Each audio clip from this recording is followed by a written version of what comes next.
ng karunungang kumilala sa katotohanan at ng puso.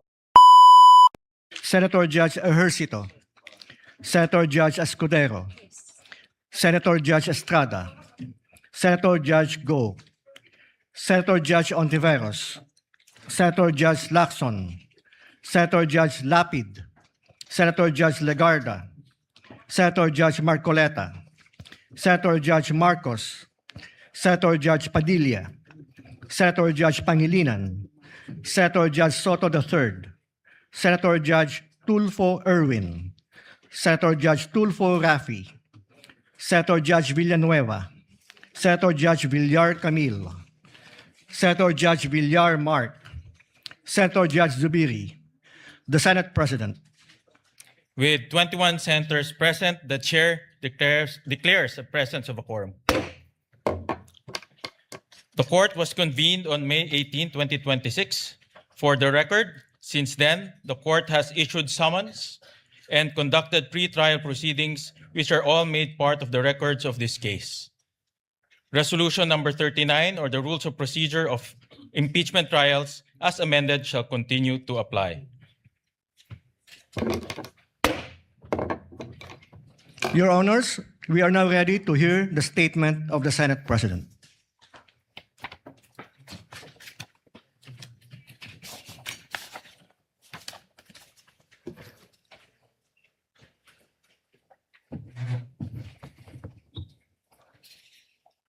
Before we begin, with the court's kind indulgence, I wish to deliver a brief opening statement. Ladies and gentlemen, distinguished senator judges, sa araw na ito, binubuksan natin ang pagdinig sa kasong impeachment laban sa pangalawang Pangulo ng Republika ng Pilipinas, ang kagalang-galang na Sara Duterte, alinsunod sa ating saligang batas. Sa pagtupad natin sa tungkuling ito, malinaw ang panata na ating sinumpaan to do impartial justice according to the Constitution and the laws of the Philippines. Ibig sabihin nito, ang bawat pasya natin ay dapat nakabatay lamang sa saligang batas, sa ating mga batas, sa mga alintuntunin ng hukumang ito, at sa mga ebidensyang ihaharap na walang kinikilingan at walang pinapanigan. Impeachment is a constitutional mechanism that holds the highest public officials of the Republic accountable to the people. We cannot achieve accountability, nor can we faithfully serve justice without the truth. Karapatan ng sambayanan na malaman kung may katotohanan ang mga paratang laban sa pangalawang Pangulo. Tungkulin nating timbangin ang mga ebidensyang ihaharap at tiyakin ang ating magiging pasya ay nakabatay lamang sa batas at sa mga katotohanang mapatutunayan sa paglilitis. Ipagkakaloob ng saligang batas sa Senado ang natatanging kapangyarihang dinggin, litisin at pagpasyan ang lahat ng kaso ng impeachment. Kakibat ito ang pananugutang tiyakin na ang paglilitis ay isinasagawa ng may integridad, kaayusan at buong paggalang sa proseso. Sisiguraduhin natin na magiging maayos, bukas at madaling maunawaan ng ating mga kababayan ang prosesong ito. Pagkakaloban, ang magkabilang panig, ang prosekusyon at ang depensa ng sapat at makatarungang pagkakataon upang magharap ng ebidensya, magsuri at magtanong sa mga testigo at mailahad ng buo ang kani-kanilang mga argumento. Sa ganitong paraan, may hiharap sa taong bayan ang malinaw na batayan upang maunawaan ang mga isyong nakapaloob sa Articles of Impeachment. Sa kasabayan ng paghahanap sa katotohanan, ang tungkulin natin tiyakin, iginagalang ang mga karapatan ng bawat panig, lalo na ang karapatan ng respondent vice president sa isang patas at makatarungan paglilitis. Due process and fair play must remain paramount at every stage of this trial. Let us be firm in the search for truth. Let us remain faithful to the rules of this court, the rule of law, and above all, the Constitution. Nakatutok ang buong sambayanan. Bawat kilos, salita at pagpapasyang ating gagawin ay huhubog sa kasaysayan. At ang kasaysayan ang huling huhusga kung tayo ay kumilos ng tapat at nararapat. Nais kong bigyan ng katiyakan ang lahat, lalo na ang ating mga kababayan.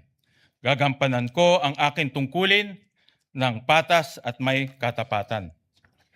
Magalang kong hinihikayat ang bawat senator judge naway ito pa rin natin ang ating tungkulin ng may dangal at pananugatan sa ating konstitusyon upang maging karapat-dapat tayo sa tiwalang ipinagkaloob sa atin ng sambayanang Pilipino. Thank you, distinguished senator judges.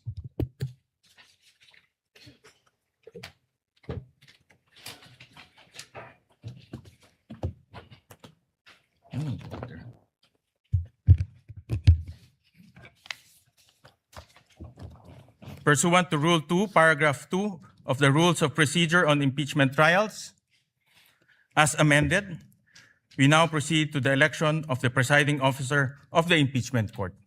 Senator Judge Panfilo Lacson is recognized for the election. Point of order, Mr. Presiding Officer. Yes, we recognize the gentleman from Taguig. Thank you, Mr. President. Mr. President, Mr. Senate President and Presiding Officer, as the preamble of the Constitution said, imploring the aid of the Almighty God, and as you said yourself, that every stage of this impeachment, we have to make sure na patas, we have to make sure na may due process, we have to make sure that it is fair. It is very clear in the Constitution of the Philippines that the presiding officer is the Senate President. Section 3, Paragraph 6 of Article 11 of the 1987 Constitution, the Senate shall have the sole power to try and decide all cases of impeachment. When sitting for that purpose, the senator shall be on oath or affirmation. When the President of the Philippines is on trial, the Chief Justice of the Supreme Court shall preside, but shall not vote. No person shall be convicted without the concurrence of 2/3 of all the members of the Senate. I will go to that other 2/3 inquiry later on because this is another threshold issue, Mr. President. But to further the point of order with the indulgence of Senator Lacson so that we can discuss this intelligently. On the final question of whether impeachment, on the issue of who shall preside, under the Constitution, it may seem that it does not say who should preside. But if you look at the records of the Constitutional Commission, number 40, 26 July 1986, the framers deliberately chose the phrase, sorry, Mr. President.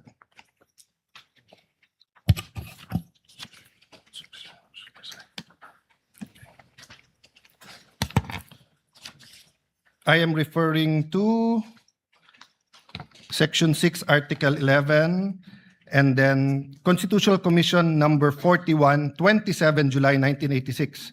The presiding officer, Mr. Treñas, Commissioner Davide is recognized. Thank you, Mr. Presiding Officer. I have some proposed amendments on Section 3, subparagraph 5. The presiding officer, Mr. Treñas, the gentleman may proceed. Mr. Davide, who later became Chief Justice, this is without prejudice to whatever amendments may be accepted by the committee when the Aquino amendments will be taken up. It would consist in adding a new sentence on line 20 before the phrase "no person shall be convicted," inserted the following: all other cases, the President of the Senate shall preside. The presiding officer, what does the committee say? Mr. Munsod, it is not understood, is it not understood that when the President of the Philippines is on trial, it is only time when the Chief Justice of the Supreme Court will preside? It is necessary to say that the Senate President shall decide during all the time. Presiding Officer, Mr. Davide, Mr. Presiding Officer, I precisely presented this because we had a distinction when it comes to the Chief Justice Supreme Court. But with that clarification, that in all other cases, it should be the President of the Senate who shall preside, I withdraw my amendment. So it is but elementary, Mr. President, in statutory, especially construction of the Constitution, that the spirit as well as the letter is followed. The spirit of the Constitution is that it is the Senate President who will preside. This is not an ordinary statement, dictum, or it was not a capricious statement in the discussion.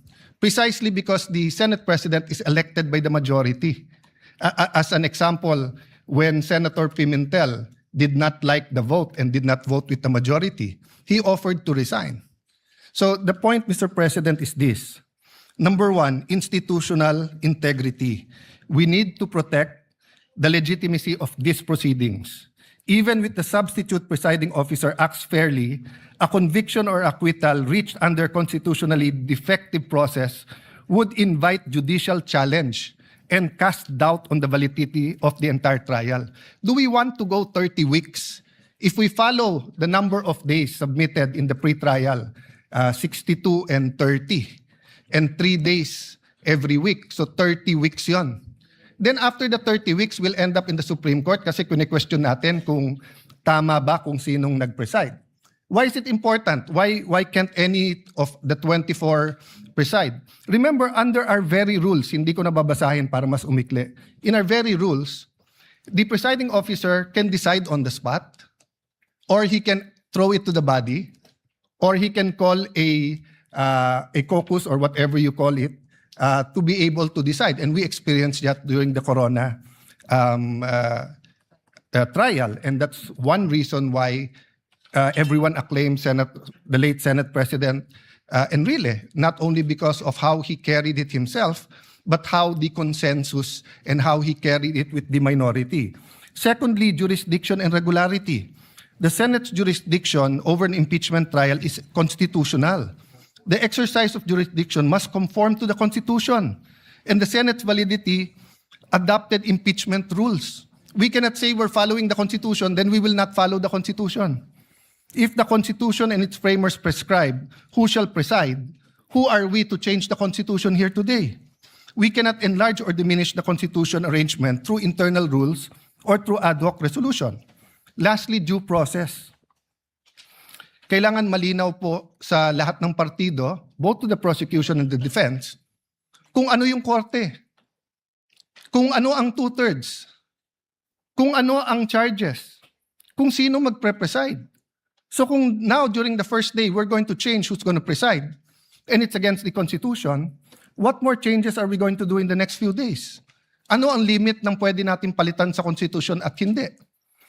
The authority must come from the Constitution or the governing law, not from the vote of a tribunal. A litigant is entitled to have the case heard by the decision maker, designation by law. The law cannot say that ang mag-hear kay Senator Marcoleta ay Sandigan Bayan, tapos sa Court of Appeals natin siya dadalhin. Hindi pwedeng sabihin sa RTC dapat i-hearing si Juan de la Cruz, tapos sa Sandigan Bayan natin dadalhin. Hindi pwedeng sabihin tatlo sila sa CA, pero in this case, nagbotohan kami, isa lang kaming mag-hearing. Proceedings before a judge or hearing officer who lacks the legal authority are invalid regardless of fairness of the proceedings. A judgment rendered by court without jurisdiction is null and void and may be attacked anytime. It creates no right and produces no effect.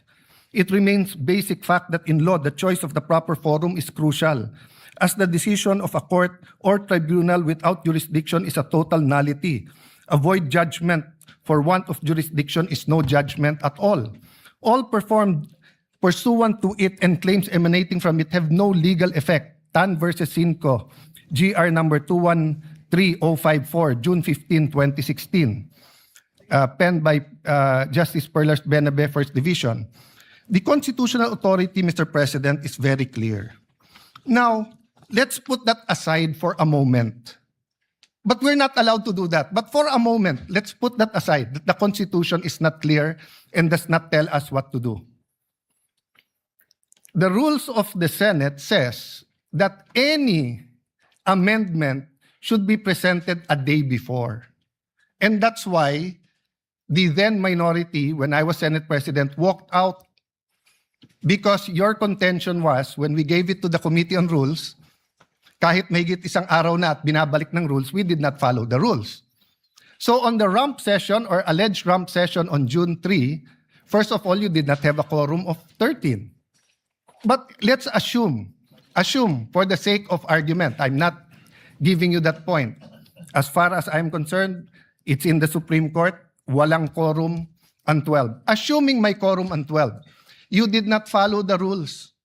There was not a one-day notice for the rules. And then if you look at the records, this impeachment court adopted the rules on May 18. So that means that it is this impeachment court that now has to adopt any amendment to the rules. We did not debate that amendment to the rule. We cannot now just change the rules. We're here for the opening statements. We're here for the trial. Are we here to change the rules? We're changing the rules here today, Mr. President.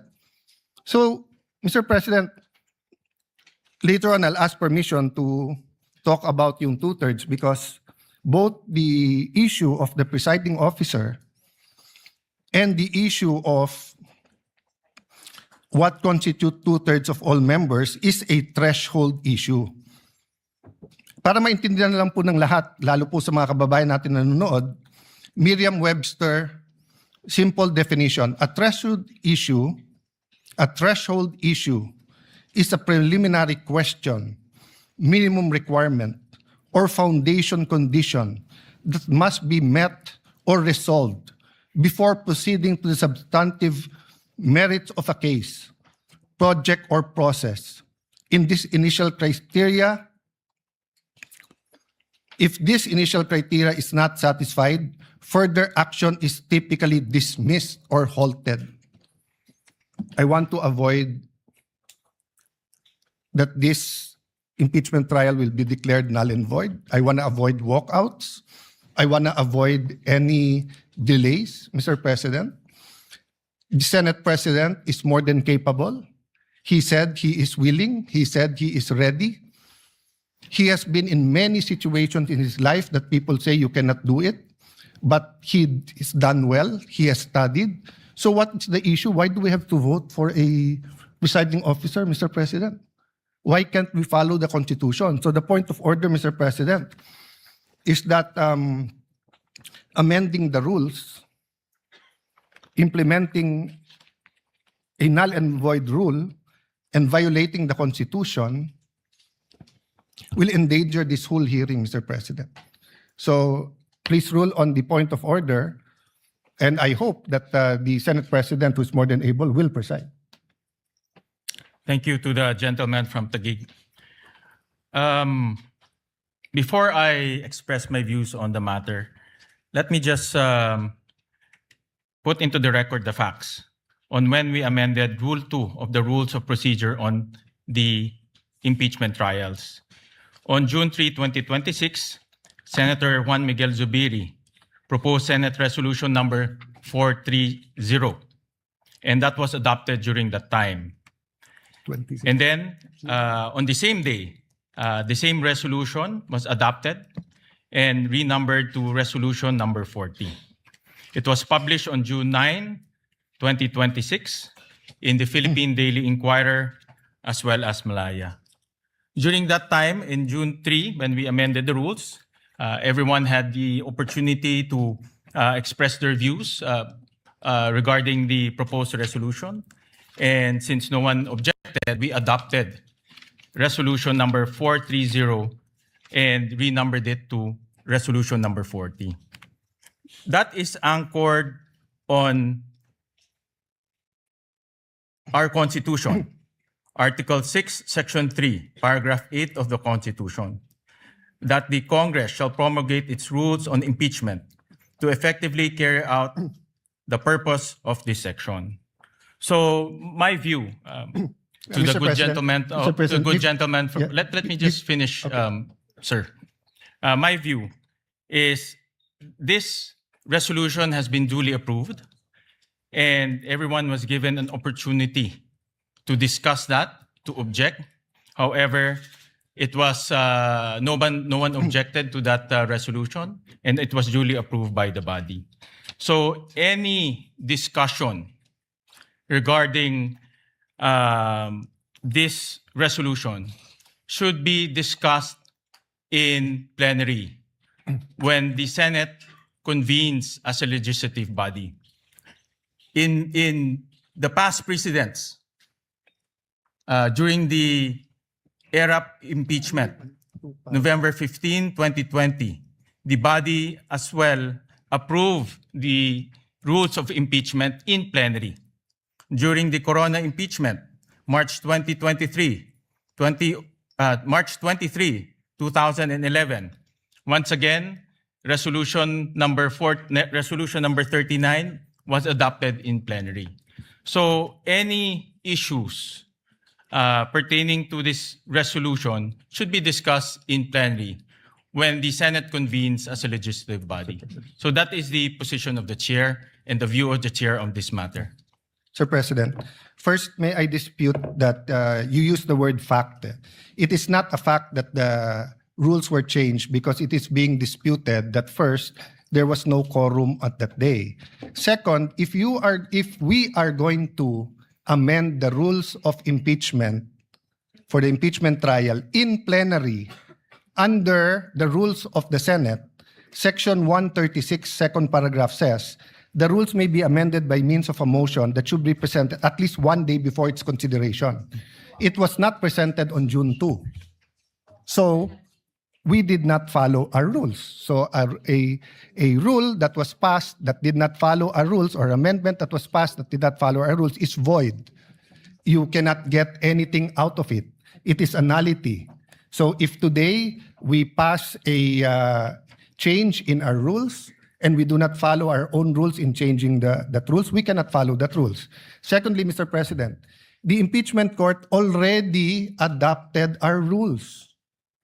Iba po ang plenary, tama po kayo doon, I agree with you there. Iba po yung impeachment court. So is the impeachment court now hostage or subject to whatever changes the legislative body does and we will not adopt? Then why did we adopt the rules when we took our oath? We adopted it because the impeachment court is not powerless to talk about our rules. But finally, Mr. President, for the sake of argument, just for the sake of argument, wag na natin tignan yung mga amendments. It's against the Constitution. So can the impeachment court disobey the Constitution? If the Constitution says the presiding officer should be the Senate President, can we now say na no, pagbotohan natin kung sino? Because if we say that we can, what next? Will we add to the articles of impeachment? Will we lower the bar of the quantum of evidence needed? Will we say that baliwala na yung pre-trial brief at bahala na si Batman? So, Mr. President, I thought that's why we have the rules. Because when we have the rules, it dictates fair play. And the rule says it is the Senate President who will preside. So if now we're not going to follow the rules, anong pinag-uusapan natin patas? Anong pinag-uusapan natin due process? Anong pinag-uusapan natin na fairness? It is who we chose as Senate President is a political. So we made our case doon na we would have a more fair. You made your case, you got the majority. Now you got the majority, we will give you all the support, Mr. President. But we have to follow the Constitution. We cannot have a trial where we do not follow the Constitution, Mr. President. I think pinaka-basic po yun. Saan sa Constitution po nakalagay, Mr. President, that ang nakalagay dito po, only in case the President. Let me give you a hypothetical. God forbid, God forbid. God forbid may mangyari sa Pangulong Marcos, maging Pangulo ngayon po, si Sara Duterte. My view is tuloy yung impeachment. Pero, ang magpre-preside na yung Chief Justice. O pwede ba tayo magbotohan na wag yung Chief Justice ang, wag yung Chief Justice ang mag-preside?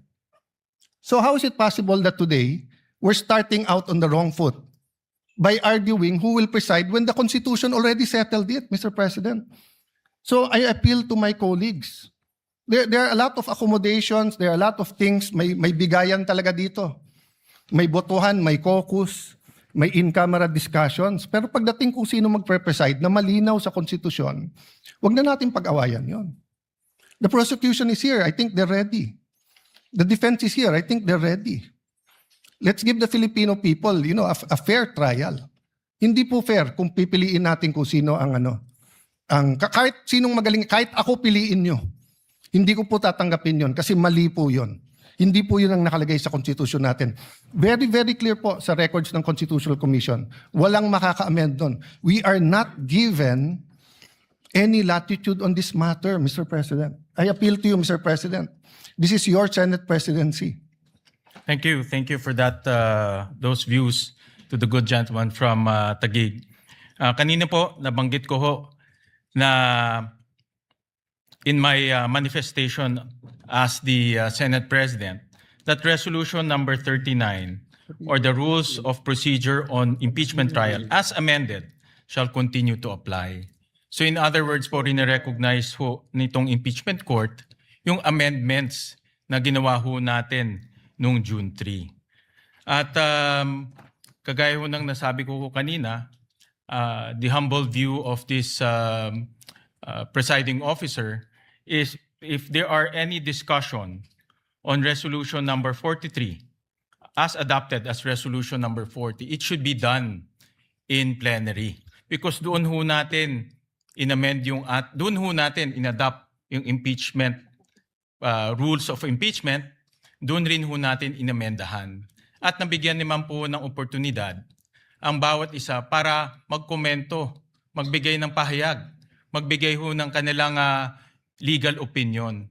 Pero at that time, wala naman po ang nag-object at inadapt po ng Senado in a legislative body.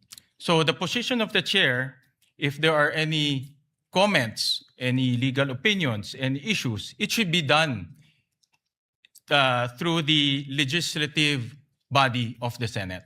Mr. President, there is no conflict, Mr. President. With your permission, Mr. President. There's no conflict. If you want to discuss it, in 3 weeks may session na tayo. So all we have to do today is follow the Constitution. You preside. Then pagdating ng plenary, then we can debate whether we are allowed to amend the Constitution or not. Because, Mr. President, that's why I premise this not as a parliamentary inquiry or as a point of information or whatever we may call it. That's why it's a point of order. A higher point of order than the point of order in the rules is a point of order in the Constitution.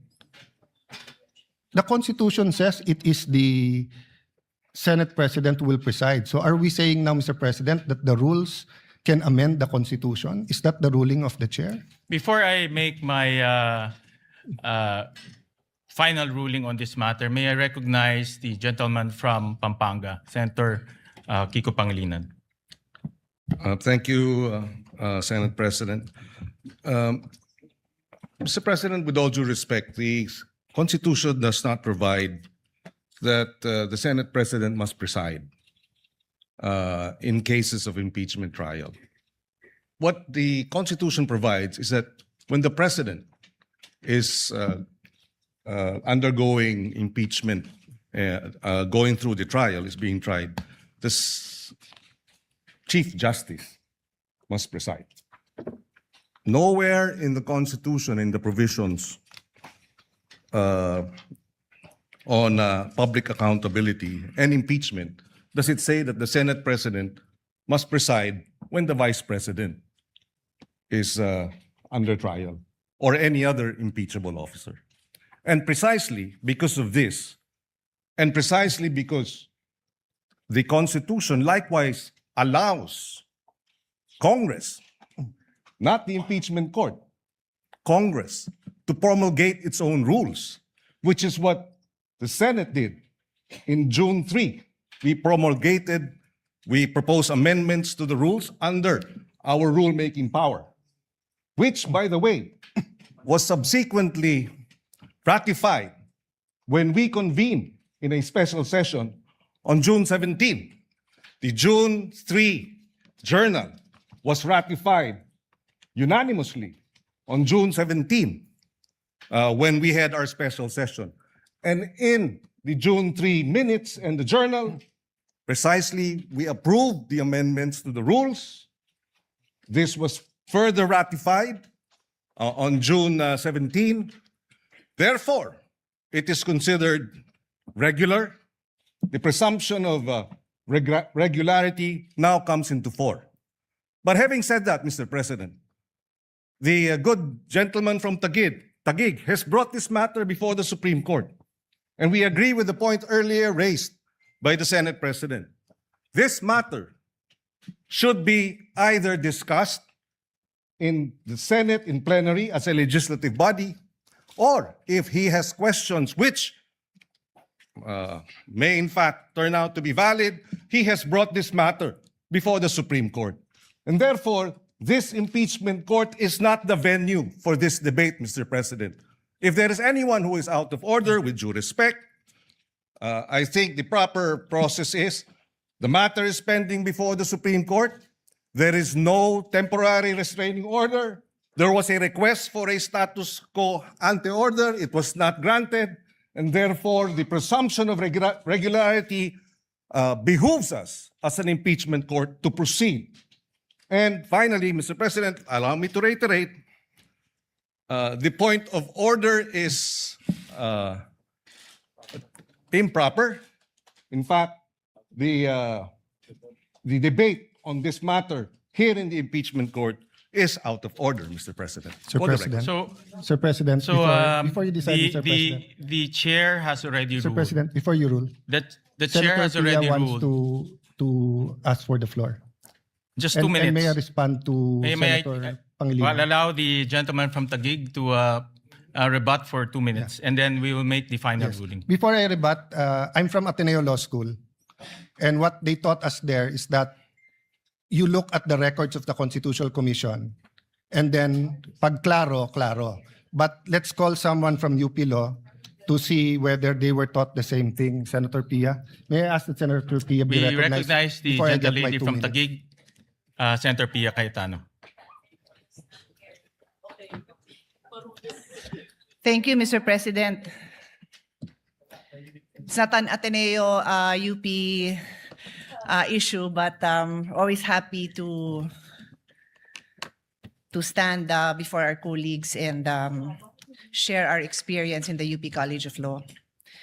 I was prepared to address this to all our members of the bar in the Senate, but since it is Senator Kiko, my schoolmate, my teammate actually in the UP volleyball varsity team who stood up, I'll also specifically address it to Senator Kiko.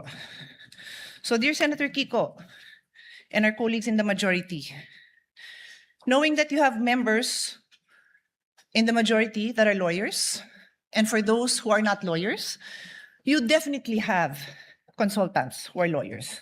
Wala naman siguro ni isang senador dito na walang consultant na abogado. Kahit ako abogado, ang dami ko hong staff na abogado din. Why? Because these are legal issues. We need to talk to the experts. Kung pag-uusapan natin ang mental health, physical health ng Vice President, then of course we will not listen to lawyers. We will listen to doctors, di ba? So this is a legal issue. Let's hear what the lawyers have to say. But let me just quote, because I know the Senate President doesn't have time to call on all the lawyers. So if you ask your lawyers in your staff, I'm sure nag-abala sila to look at the constitutional records, to look at the journal. I'm sure. And if they did not, please take your cell phone now and text your staff. What does the constitutional journal, the records of the debate show? Sinabi na po ni Senator Alan Cayetano, you can question him, you can doubt him. Ask your staff. May I ask you, dear colleagues, let's do our job well. The same way when you stand up and you tell me to do my job well and you disagree, I disagree with your point of view, I will listen intently to your point of view. And I'm looking at each one of you because this is our solemn duty. What does the Constitution say? Nakalagay doon, the Chief Justice, pag the President. Silent nga po sa iba. So sabi ng iba, at yan ang sinasabi ng Senate President natin na mukhang pwedeng iba. So we looked at what the constitutional framers said. What did they say? Nagdebate na po sila, colleagues. Nagdidebate tayo dito. Pag sinabi ng sponsor, ito na yung paliwanag, yung nag-i-interpolate at nagbibigay ng amendment, sinasabi niya, okay, yung pala paliwanag mo, okay na ako. No need to amend. Yun at yun din ang sinabi. Let's place ourselves in that position. Because that happens to us every day. Every day, somebody stands up and says, ano ibig sabihin nito? And the sponsor will explain. Pag hindi maliwanag, sasabihin nung nag-i-interpolate or nag-a-amend, ay papa-amend ko kasi hindi maliwanag or I want to improve it. Pero kung nagkaintindihan naman, okay na. Eh yun nga yung binasa, tanungin nyo naman po yung staff nyo. Or let's pause, let's all get a copy. Let's show it. Because this is the foundation of this trial na tama yung nakaupong presiding officer. So that's my first point. Mag-abala naman tayo. Read it yourself, ask your staff to print a copy. In fact, on that note, may I ask Senator Allen's staff to print a copy and give it to all our colleagues. Mabilis lang yan, hindi na yan mapapatagalan. Show it. We can take judicial notice naman po siguro of it. Siguro naman, alam na natin ang ibig sabihin ng judicial notice. You can go to the actual records. Nandito na makakuha naman natin yun kung pagdududahan nyo yung ipapaprint ko. So that's my first point. My second point, Mr. President, is addressed to His Honor.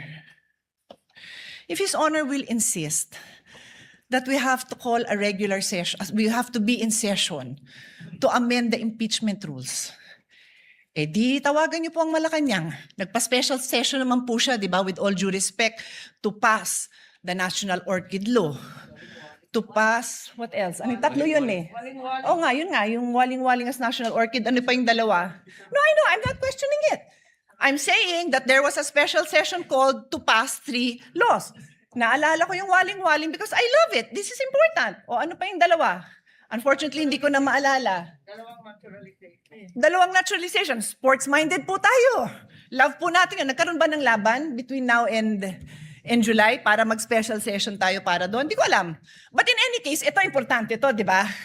E di kung pa-i-insist nyo na yung impeachment amendment na yan kailangan gawin ng special session, eh, mapapatawag tayo ng special session. Mukha namang very supportive naman ang Malacanang sa majority. Di ho ba? Pero I take the position that we are in impeachment court. We are already in impeachment court. Therefore, the amendments must happen here. Medyo common sense din naman po yan. I rest my case. Yun lang po. But as soon as the copies come, I will give it to you. Colleagues, look at it. Huwag tayong majority-minority botohan. Ayusin natin yung pagboboto natin dahil pinapanood tayo, pinapaniwalaan tayo, at umaasa sa atin ang taong bayan. Maraming salamat po. Once again, it is, again, before the chair rules, let me acknowledge a former Senate President, Senator Tito Soto. Thank you, Mr. President. Tama-tama yung sinabi ng distinguished lady from Taguig. Tanungin daw yung mga legal staff. Eh, binigay nga sa akin ng legal staff ko, eksakto nga ito eh. Article 11, Section 6, page 154. Constitution is silent regarding presiding officer of Senate impeachment. However, the Constitution expressly provides that the Chief Justice will preside if President is on trial. O ngayon, yung mga graduate ng Ateneo, tsaka ng mga UP, ito ngayon yung legal maxim. Expressio unius et exclusio alterius. In other words, the express mention of one thing is the exclusion of another. Palagay ko, naintindihan nyo lahat ganyan. Itong akin, sa publiko yung sa akin. Ang sinasabi ng publiko ngayon, nanonood sa atin, dapat you should not resort in too much technicalities kasi ang public interest ang iniisip nila rito. They want to expedite the proceedings. They want the trial, not rules. They're interested in the trial, not rules. In the interest of justice, sabi nga nila, sometimes rules are not sacrosanct. But itong nangyayari ngayon dito, ang publiko ang importante rito. Where does the Constitution emanate from? From the public, from the people of the Republic. So, Desisyonan nyo na to, Mr. President, para matapos na. Sir President, can I have my 2 minutes? Once again, let me reiterate the position of the chair. My humble position is that this matter should be discussed during plenary when the Senate is convened as a legislative body. And may I ask the gentleman from Taguig if he is objecting to this position? I'm objecting that position and will call for a vote. May I explain? I think under the rules, I can explain why I'm asking We'll for call a vote. for a vote first. Mr. And then President, we'll Mr. President, under the rules, I can explain why I'm calling for a vote first so that I can convince them to vote for me. No, under the rules, When you object, there's an Mr. objection. The vote will proceed without any explanation. President, and after under that, the we will rules- allow the gentleman from Taguig to explain his vote. Mr. President, So we call for Mr. President, a division of the House. So those who are Sir President, Mr. President, when you Wait, object, you're those- allowed to explain your Senator- objection and the state Senator your objection. Lacson is recognized. Thank you. Your Honors, pursuant to Rule 2 of the Rules of Procedures on Impeachment Trials, as amended, I move to elect Senator Judge Francis Joseph Guevara Escudero as the presiding officer of this impeachment court. Objection, Mr. President, and may I allow to... We proceed to... Objection, Mr. President, I'm allowed to object and I'm allowed to Yes, explain you're my allowed to objection. object. You are allowed to object, but we will proceed No, Mr. with President. the division Mr. of the President, House. point of So order. those who are, Point of order, those who Mr. are President. in favor of the Sir motion President, of Senator you're allowed to Lacson, explain para please- ma-convince mo nga please yung raise iba. your hand. We will vote by raising of hands. So those who are in favor of the motion of Senator Lacson electing Senator Chis Escudero as the presiding officer, please raise your hand. The clerk of court is directed to count the votes. No, in our rules sa parliamentary procedure.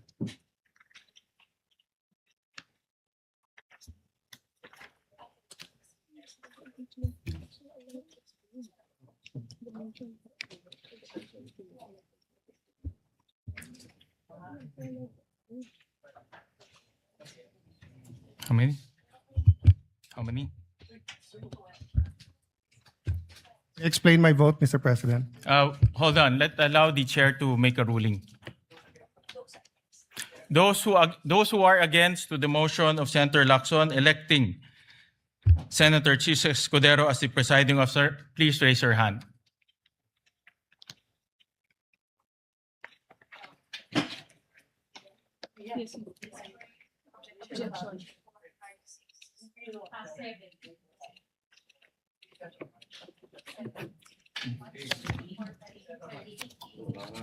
Ilan?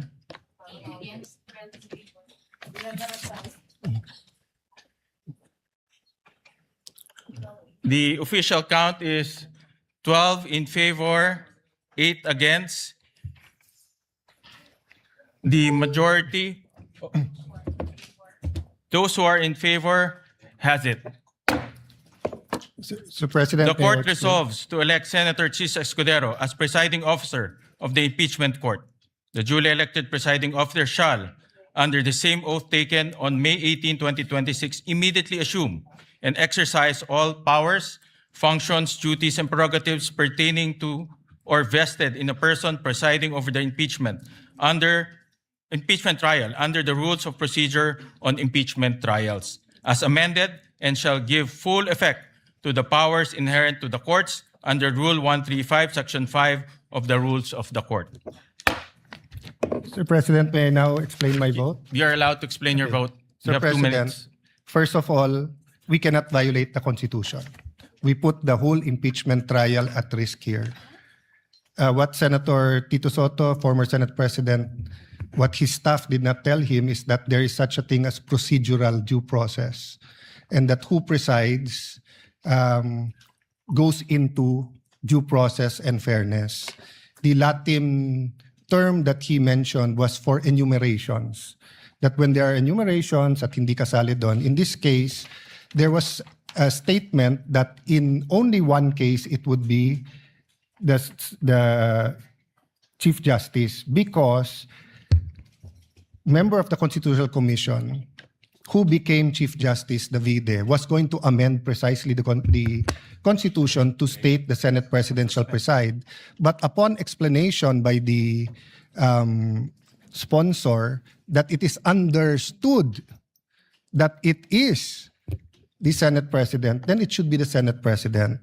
And dun sa sinabi ni Senate President Soto that ang gusto ng tao ay mag-umpisa na, precisely, kanina pa dapat tayo nag-umpisa kung nag-preside ang Senate President. Secondly, this is when you have threshold issues, issues that go into due process fairness. If we're going to say that ang gusto ng tao i-convict na lang, then let's just blurt it out. Now, if we're going to say we want a fair trial, let's make sure that every aspect of this trial is fair. So that's why, Mr. President, if you read the rules, the presiding officer shall have the power to make an issue by himself or by the Secretary of the Senate all orders, mandates, writs, authorized by these rules of the Senate, and make and enforce such other regulations, orders, premises that the Senate may authorize or provide. Nandito din, Mr. President, that the Senate President may by himself or bottom line, Mr. President, pwedeng mag-decide ang Senate President o sa atin. And Mr. President, there are issues that goes into fairness. You know, the AMLA will be a witness here. And I have information that the 20 years AMLA records of Senator Escudero and his credit cards and bank accounts were all opened up in the office of the Senate President, where members of the Blue Ribbon Committee was here. Then we're going to ask him to preside. So there's a problem with this. Is my explanation. This is my explanation. This is my explanation. To the gentleman This is from factual, Taguig. and this is my explanation. So I will stop there. With all due respect, your statement's already out of order. It has nothing to do with the topic on hand. No, Mr. And President. the presiding officer will strike off It has all to do with this. will strike off It has all to do. the I do not, statements Mr. President, pertaining to Senator Mr. Escudero. President, kaibigan ko si I Senator direct the Escudero. stenographers to I strike don't off doubt these him. statements. He is the victim here. I'm not doubting him. I'm not doubting he will be fair. I am saying, we want will a fair suspend the trial or not, session Mr. for a few President? minutes to request the presiding officer, Senator Chis Escudero, to ascend the rostrum. Session Mr. suspended. President. Mr. President. What is the pleasure of Senator Judge Cayetano? Mr. President, I'm explaining my vote. The lady has 2 minutes. Thank you. Dear colleagues, my explanation includes a reminder to all of you na kung di nyo kasundo si Alan, malamang kasundo nyo ako. So, if sarado ang pag-iisip nyo na si Alan nagpaliwanag, ako naman ang magpapaliwanag. Pagbigyan nyo naman ako. But what I'm saying is not new from what Senator Alan Cayetano expressed. And I have here copies of the constitutional verbatim debate on this provision. And as Senator Alan read, sinabi ni Mr. Monsod, is it not understood that when the President of the Philippines is on trial, it is the only time when the Chief Justice of the Supreme Court will preside? Is it necessary to say that the Senate President will preside during all other times? Ulitin ko yung tanong, kasi yun ang tanong natin today. Is it necessary to say in the Constitution that the Senate President will preside during all other times? Ang sagot ni Mr. Davide, Mr. Presiding Officer, I precisely presented that because we have a distinction when it comes to the Chief Justice of the Supreme Court. But with that clarification, that in all other cases, it would be the President of the Senate who will preside, I withdraw the amendment. Kaya clear sa Constitution that in all other cases, the President of the Senate will decide. Wala, hindi ho applicable dito yung excluso unos. Hindi ko na-memorize yan kasi I graduated in 1991 and we took that up in 1987, but the phrase is, pag hindi kasama, excluded. Hindi po applicable yon. With all due respect to our former Senate President, it is the intention of the framers that matter. I will ask the page to help me distribute this among our colleagues. I have also asked our staff to actually copy. I am environmentally friendly, so ayoko sana ng papel. Pero alam ko na hindi po lahat sa atin gumagamit ng digital, ng electronic gadgets, kaya pinapel ko na lang.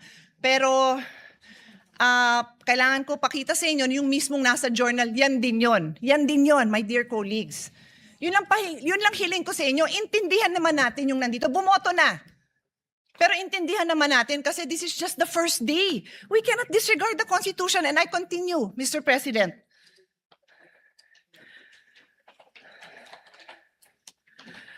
We have enough jurisprudence, more than enough, to explain to us, even in layman's term, what basic legal principles are. And one of the most fundamental principle of constitutional construction states that we give effect to the intents of the framers of the Constitution. With this vote, did we give effect to the intentions of the framers of the Constitution? Sinabi nga Senate President ang magpe-preside.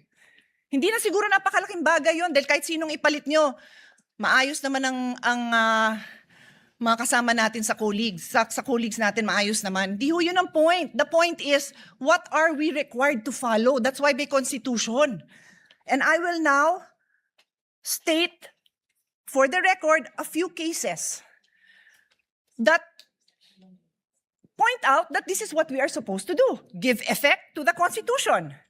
Lambino versus Commission Election in GR number 174153, the Supreme Court looked explicitly to the Constitutional Commission deliberation to determine the nature of people's initiative. Because the text was debated, the court used the framers' explicit intention. I repeat, the court used the framers' explicit intention revealed in the plenary debates to prevent deceptive or misleading petition processes and establish a stringent full text requirement. So anong ginawa sa kaso? Tiningnan ang intent ng framers of the Constitution. Another case, Calderon versus Carale, GR number 9163. God bless his soul. Si Dean Carale was my dean. And Senator Imis as well. Senator Kikos as well. He was with my father in the University of Michigan. So pagbigyan niyo na ako a moment of remembering him.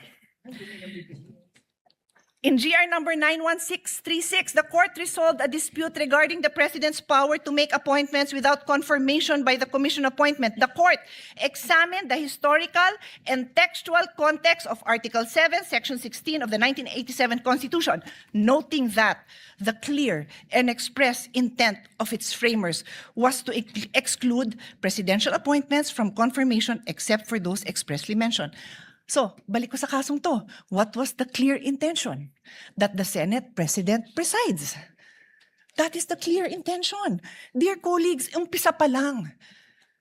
I beg all of you, makinig naman tayo. Masumunod naman tayo kung ano yung sinasabing trabaho natin. The Constitution, the intention of the framers, and then the clear construct. O another case, Gold Creek Mining Corporation versus Rodriguez. This is a very old case. So yung mga binanggit sa inyo, bago-bago pa yun dahil si Dean Carale, buhay pa naman as of the pandemic. So 2000 plus. Ito, 66 Philippines, 259. So for lawyers and law students, pag sinabing Philippines, pag yan yung ni-record, alam mo ng 50s, 1940s, something like that. Justice Jose Abad Santos articulated the definitive rule. The fundamental principle of construction is to give effect to the intent of the framers of the organic law and of the people adopting it. Dear colleagues, I can stand here and read more cases to all of us. We have law students. We have freshmen law students, we have fresh graduate, we have bar reviewees listening to us. Tapos tayo pa lang, hindi natin mabigyan pahalaga ang very clear legal principles. Pati ang prosecution and defense nakikinig. Sana po, huwag niyong abalahin yung oras namin. Bigyan niyo naman kami ng maliwanag ng mga arguments ninyo because we are willing to listen. Pero colleagues, patunayan naman natin that we are willing to listen. Hindi yung pagpasok natin, nag-prejudge na tayo. Kasi sad to say, mukhang ganon. I tell you, there will be times I probably will not vote with the minority because I believe tama yung sinasabi ng majority. Sana po, yun ang pakita natin sa taong bayan. So, hindi ko naabalahin yung time dahil kakaupo pa lang ng bagong presiding officer, pero ang dami pang kaso that says, look at the intent of the framers of the Constitution. And today, we disregarded the intent of the framers of the Constitution. Magandang hapon po, gaya ng pag-uumpisa ng hearing na ito. We know the remarks of Senator P in connection with their explanation of vote. What is the pleasure of Senator Judge Soto? I'd like to explain my vote also, Mr. The President. gentleman may proceed and he has 2 minutes. I have Kindly one be line. mindful of the timer. I have one line to say. That's the reason I voted in favor. Because the minutes of the Constitutional Commission are merely research source. What is the pleasure of the Honorable Padilla?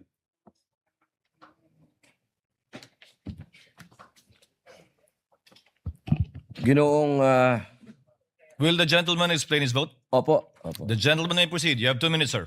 Maraming salamat po, Ginoong punong tagapamahala.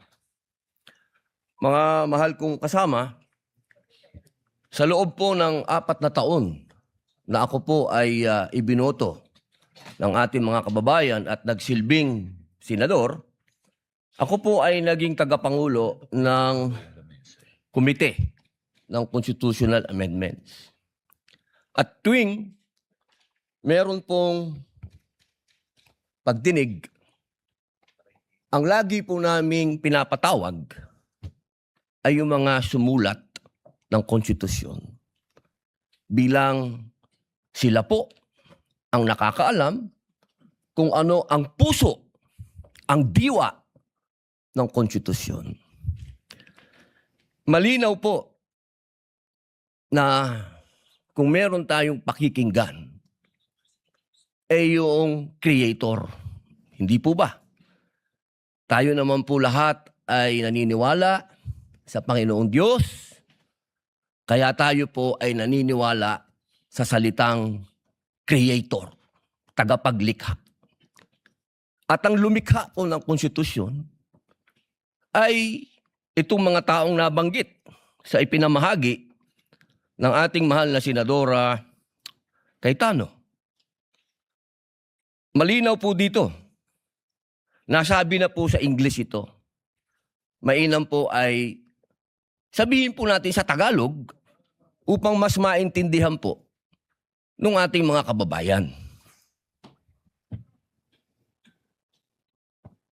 Humingi po ako ng tulong sa Google kasi legal terms po ito.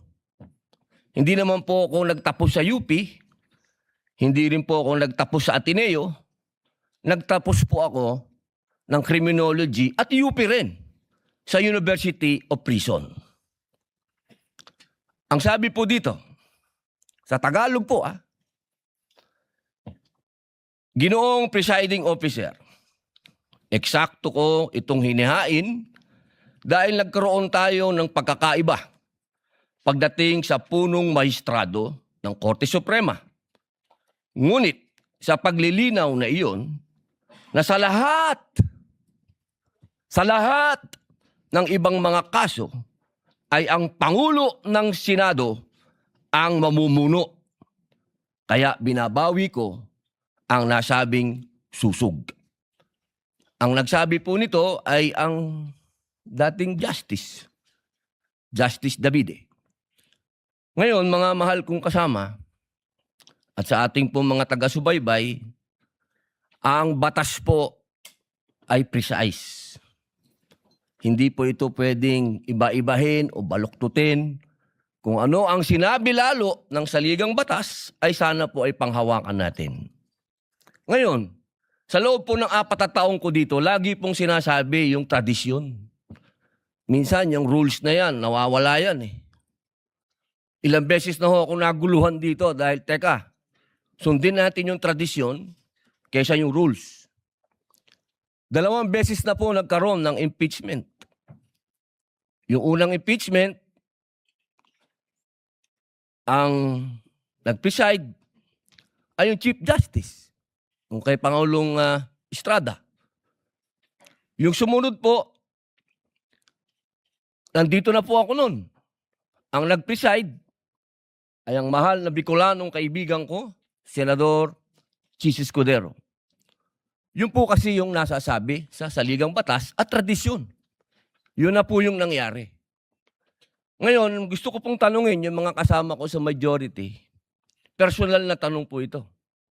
Nung hinihikayat po akong sumama sa majority, isa lang ang sinabi ko.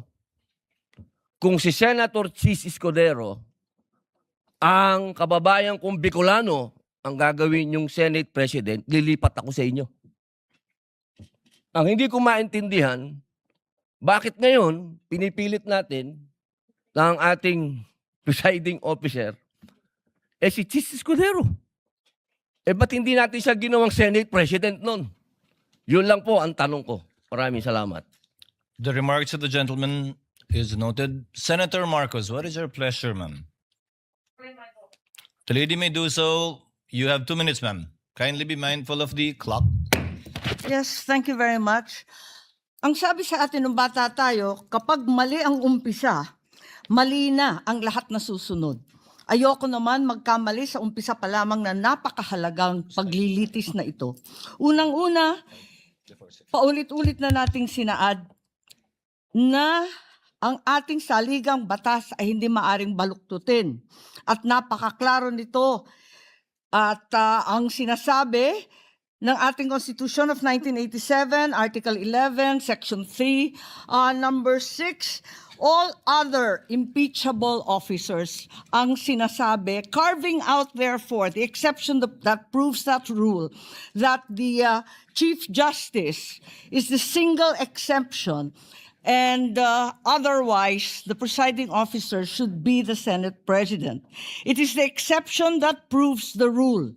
Palibasa na uso ang Latin, may kabaliktaran din sa kinote ni Senator Soto, expressio unius est exclusio alterius. Palibhasa, hindi naman in-exempt, ibig sabihin na laging dapat ang Senate President ang presiding officer. Ikalawa, nakita naman natin ang mga debate, ang listahan ng mga sinabi at paliwanag nung dating Chief Justice natin, si Mr. Davide, nung panahon, nung convention. Contextual reading and the thorough debate do not allow for any interpretation whatsoever. And we should abide by that. Ikatlo, yung kaduda-dudang quorum nung June 3 na pinapaliwanag ng aming minority leader na hanggang ngayon nakatenga pa rin. Kung tutuusin, nung sinasabing na amyenda, yung Supreme Court petition ay pending pa. Kaya hindi karapat-dapat na yon ang sundan. Ikalima, it's not the impeachment court but the Senate that amended the rules. Kaya para sa akin, napakaraming dahilan. Huwag sana nating sayangin itong napakahalagang responsibilidad natin at huwag mag-umpisa sa mali itong paglilitis. Maraming salamat. Thank you, Senator Marcos. Duly noted and entered into the records. The pleasure of Senator Legarda. Senator Judge Legarda, rather.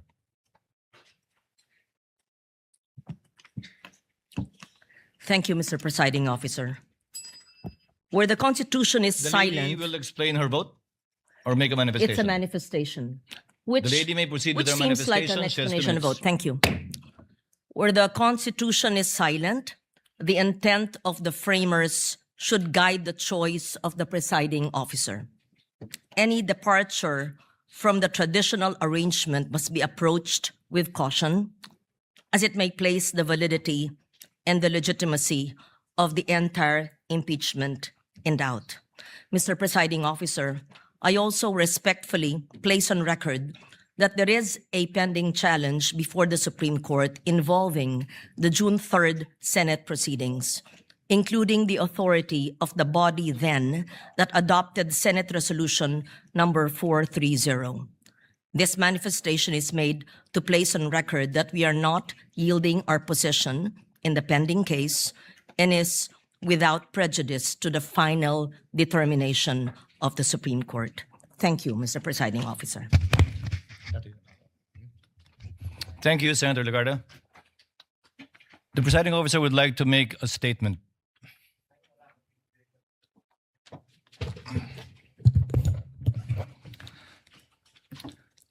Sa mga ginagalangan kong kapwa Senator Judge, sa ating mga minamahal na kababayan, sa mga partido sa kaso na kabinbin ngayon sa Senado, isa pong maganda at pinagpalang hapon sa ating lahat. Sa araw na ito, muling gagampanan ng Senado ang isa sa mga pinakasagradong tungkuling iniatas ng saligang batas.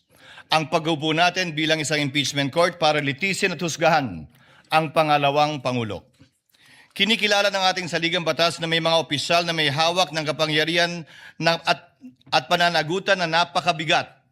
Para sa kanila lamang itinakda ang impeachment bilang tanging paraan para sila ay panagutin. Article 11, Section 2 of the Constitution enumerates these officials: the President, the Vice President, the members of the Supreme Court, members of the Constitutional Commissions, and the Ombudsman. They are not ordinary public officers. According to the late former Senate President Juan Ponce Enrile, they hold, quote, the highest and most sensitive offices of government. They may be removed from office only upon conviction for offenses of the highest constitutional gravity: culpable violation of the Constitution, treason, bribery, graft and corruption, other high crimes, or betrayal of the public trust. Impeachment is a means to preserve constitutional government through the removal and disqualification, if so warranted, of an unfit official from a position of public trust. 5 opisyal pa lamang ang na-impeach ng Kamara de Representantes sa ating kasaysayan sa ilalim ng 1987 Constitution. Una, si dating Pangulong Joseph Estrada noong 2001 na ang paglilitis ay naungusan ng mga pangyayaring humantong sa EDSA 2. Ikalawa, si Ombudsman Mercy Gutierrez noong 2011 na nagbitiw bago pa man mabuksan ang kanyang paglilitis ng Senado. Ikatlo, si Chief Justice Renato Corona noong 2011 din na nilitis na patunayang nagkasala at inalis sa tungkulin ng impeachment court bilang punong mahistrado. Ikaapat, si dating COMELEC Chairman Andres Bautista noong 2017 bagamat nagbitiw siya sa pwesto bago pa man mapadala ang articles of impeachment sa Senado. At ikalima, si Vice President SARA Duterte noong 2025. Subalit ang nasabing articles of impeachment ay idineklara ng Korte Supremang null and void ab initio kung kaya't ito ay inarchive ng Senado. Siya ay muling na-impeach sa kasalukuyang taon at ngayon nahaharap sa paglilitis na ito. Ipinakikita lamang na maikling talaan nito na ang impeachment ay hindi isang pangkaraniwang kaganapan. Turing nga ng Korte Suprema, quote, it is the most difficult and cumbersome mode of removing a public officer from office. Subalit, ang paglilitis na ito hindi lamang hindi pangkaraniwan, ito ay tunay na bukod tangi. Bakit?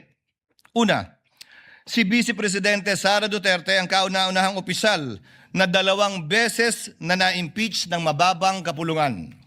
Pangalawa, siya ang kauna-unahang Vice Presidente na haharap sa paglilitis ng isang impeachment court at pangalawang opisyal lamang na halal ng sambayanan na sasailalim sa prosesong ito.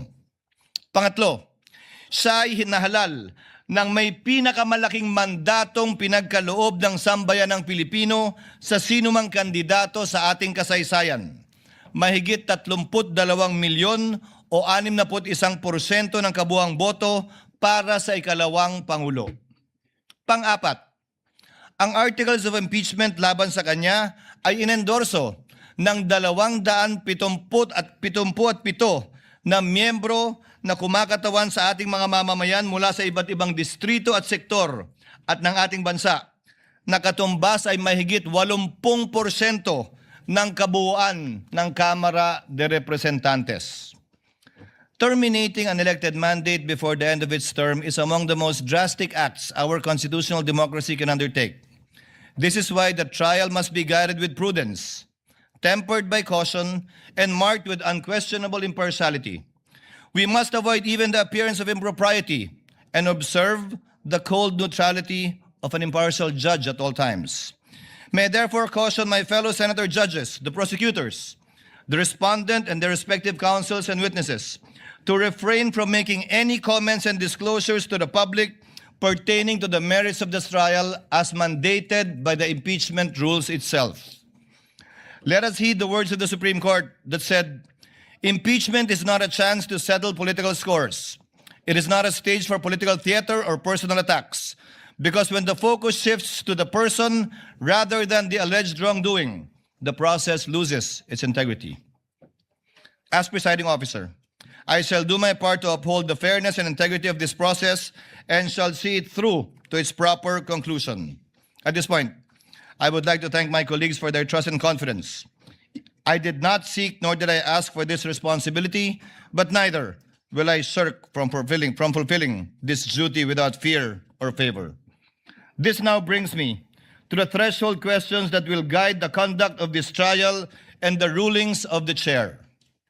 First, what is the number of votes needed to convict the respondent? Second, what is the quantum of proof required to sustain a judgment of conviction or acquittal in these proceedings? Third, how strictly or liberally will this court apply the rules in resolving questions of procedure and evidence? On the first issue, the Constitution provides that no person shall be convicted without the concurrence of 2/3 of all the members of the Senate. With 24 members of the Senate, a literal interpretation of this means that conviction requires the affirmative vote of at least 16 senator judges. This literal interpretation finds direct support in the 2000 case of Bayan versus Zamora, which concerned the Senate's compliance with the 2/3 vote required to concur in a treaty. Despite having only 23 incumbent senators at that time, then Senator Gloria Macapagal Arroyo was elected as vice president. Therefore, there were only 23 senators. The court held the charter provides that the Senate shall be composed of 24 senators. Without a tinge of doubt, 2/3 of the figure, or not less than 16 members, is an unquestionable compliance with the requisite number of votes mentioned in Section 21 of Article 7. It behooves, therefore, all of us to observe the same fidelity with the Constitution in this trial, which affects not only the mere ratification of a treaty, but more so affects the substantial rights of the respondent, as well as the sovereign will of the people as expressed in the overwhelming mandate given to her. This is the prevailing law today, and whether we agree with it or not, we must abide by it. However, those who disagree are not without recourse, because this is without prejudice to the right of any party who holds a different view to seek judicial relief. And should the Supreme Court, who possesses the sole authority to interpret the Constitution by virtue of its power of judicial review, render a different ruling on this question other than what the chair has stated, this court and this representation shall faithfully abide by that ruling of the Supreme Court. On the question of quantum of proof, given that impeachment is a sui generis constitutional proceedings, the standards of proof that govern administrative, civil, and criminal proceedings do not apply. However, this does not mean that senator judges shall rely solely on their conscience in deciding this case. No less than the Supreme Court also said that, quote, decisions regarding whether to acquit or convict must be based upon clear charges supported by sufficiently clear and convincing evidence. Furthermore, let me be clear that the burden of proof in these proceedings rests upon the prosecution. It does not and will not shift. The respondent is afforded the presumption of innocence and has no obligation to disprove the charges against her. Finally, we turn to the application of the rules of court in these proceedings. Rule 1, Section 6 of the Rules of Courts provide that the rules shall be liberally construed in order to promote their objective of securing a just, speedy, and inexpensive disposition of every action and proceeding. We are also guided by the Supreme Court's Bench Book for Trial Judges, which reflects a long-standing principle of adjudication. In case of honest doubt about the admissibility of evidence, it is a better policy to rule in favor of admission and let the senator judges decide whether to give it little or no weight when deciding upon the case in the final outcome. But let me be clear. A liberal construction of the rules is not a license to ambush the opposing party, bypass due process, or introduce unverified evidence that would prejudice the fair and orderly conduct of this trial. Accordingly, consistent with the demands of due process, fair play, and the orderly administration of justice, the chair will construe the rules liberally so that, number one, the prosecutors may be able to adequately present their case, that the respondent may be able to rigorously test it. Number three, that the senator judges may be able to weigh the evidence for themselves. And fourth, so that the Filipino people may hear the whole and impartial truth regarding the allegations against the Vice President. Let us remember what our oath requires us, to do impartial justice according to the Constitution and the laws. Hindi po tayo nandito upang itaguyod ang anumang pampolitikal na adyenda. Hindi tayo narito upang paglingkuran ang kagustuhan ng alinmang panig. Narito tayo upang alamin ang katotohanan at sa pamamagitan nito, mapairal ang hustisyang walang kinikilingan. Ang tungkulin natin bilang mga hukom ay hindi maaaring talikuran. Sa gitna nito, batid ko ang mga problemang kinakaharap ng ating bayan na patuloy natin dapat pa ring pagtuunan ng buong pansin at hanapan ng solusyon. Tayo ay mga senador bago tayo umupo bilang mga hukom at mananatili tayong mga senador na patuloy na magsusumikap na tugunan ang mga pangailangan ng ating mga kababayan bilang Senado at hindi mababago ito. Kaya't aking hiling at dalangin na huwag sana malunod ang diwa ng pagkakaisang nagbigis sa atin, gaano mang katindi ang mga debate at pagtatalo sa hukumang ito. Dahil anuman ang magiging kalabasan ng paglilitis na ito, laging kinakailangan ang Senadong nagkakaisa. Dalangin ko po na sana pagkalubad tayo ng katatagan, karunungan, pagpapakumbaba at pag-unawa upang magampanan nating lahat ang ating tungkulin bilang mga hukom. Pagpalain na po lahat sana tayo ng poong may kapal. Maraming salamat at magandang hapon po.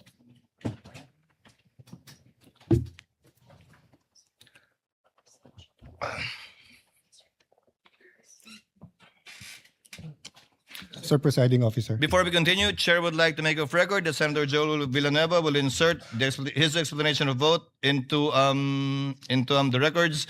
If there are no objections, Chair dispenses with the reading of the minutes of the Journal of the May 18 Proceedings, 2026, and consider the same as approved.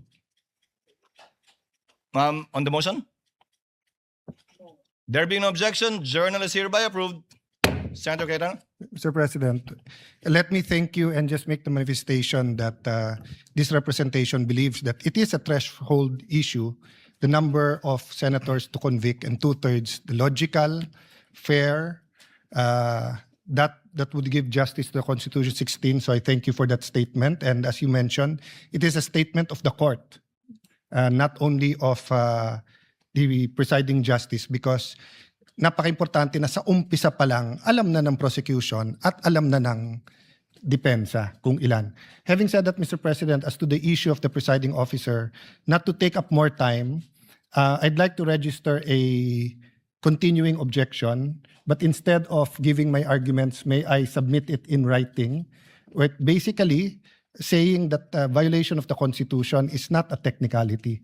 But if our dear colleagues would allow, we will just submit it in writing, Mr. President. The Whoever wants to continuing join. objection of the gentleman is noted, and he may so submit his extended written explanation in writing for the record. Senator Cayetano? Thank you, Mr. President.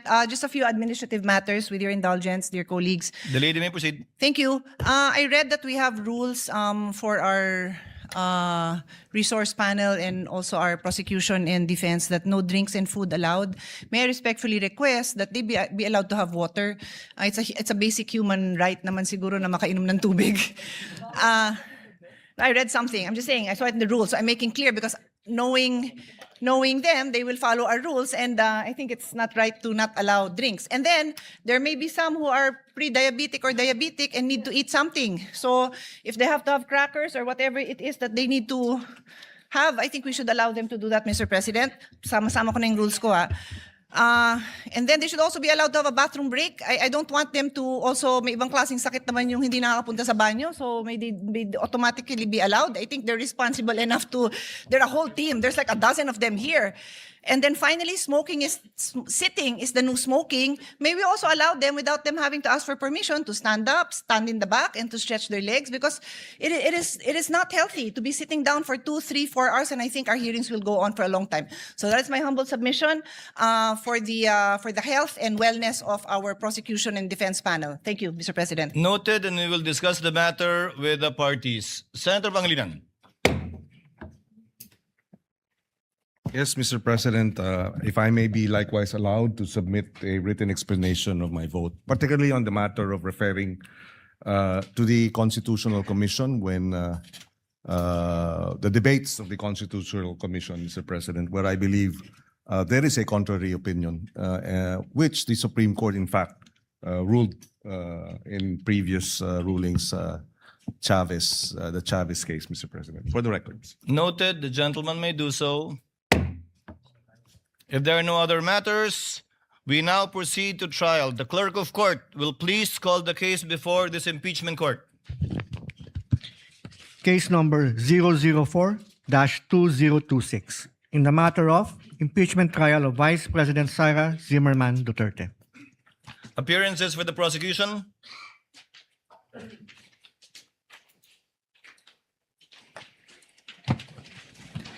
Good afternoon, Your Honors.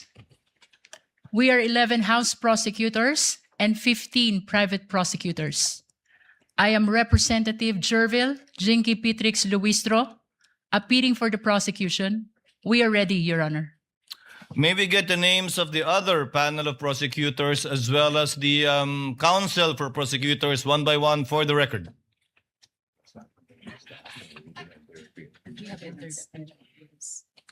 Good afternoon, if Your Honors, please. We have already submitted the names of the public and private prosecutors who have formally entered their appearance. Ako po si Representative Jose Manuel I. Diokno, magalang pong humaharap sa Senate Impeachment Court. Ready po.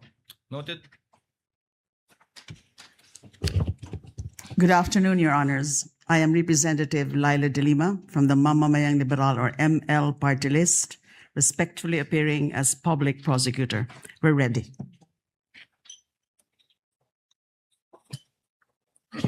Good afternoon, Your Honor. I am Congressman Joel Chua, respectfully appearing for the public prosecutor representing the 3rd District of Manila.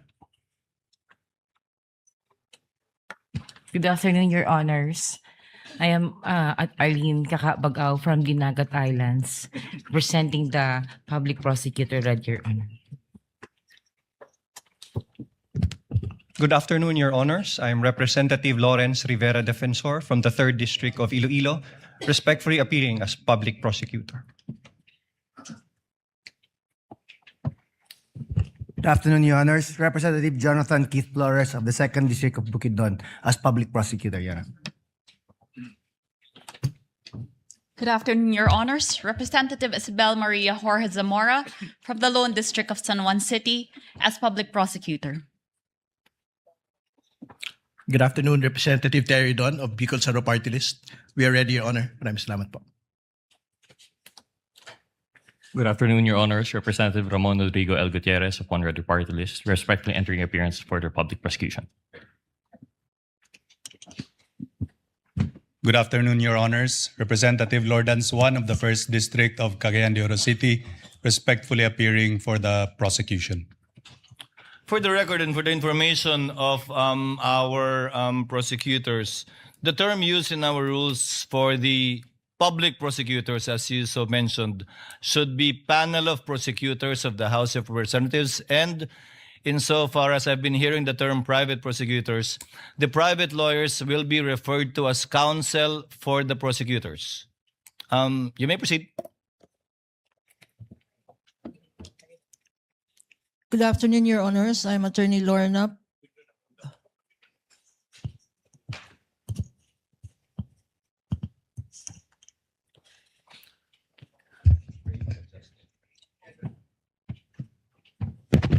Good afternoon, Your Honors. I'm Attorney Lorna Pataho Kapunan, counsel for the prosecutors, under the control and supervision of the panel of prosecutors from the House.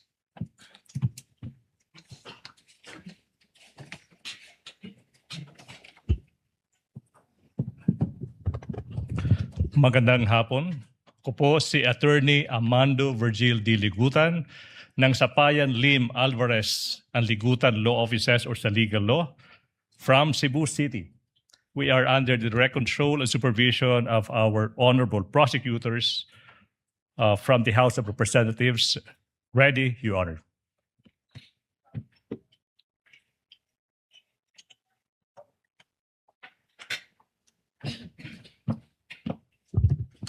Good afternoon, Your Honors.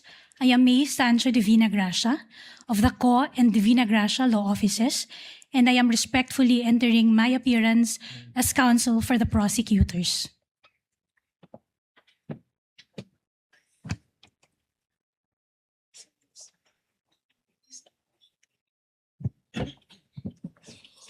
Your Honors, good afternoon. I'm Attorney Lino Chris Patao Kapunan, respectfully appearing as counsel for the prosecutors, acting under the direct control and supervision of the panel of prosecutors of the House of Representatives.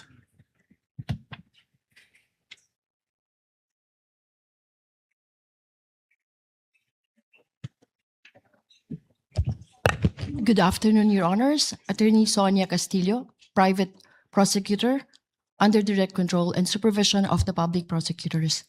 We are ready, Your Honor.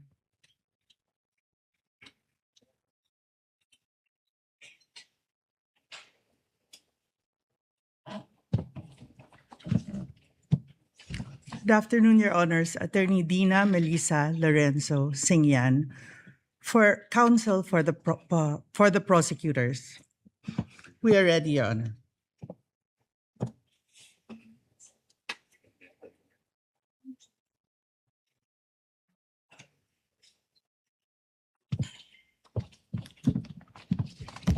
Good afternoon, Your Honors. I'm Attorney Marford T. Fua, appearing as counsel for the panel of prosecutors. Good afternoon. We are ready, Your Honor.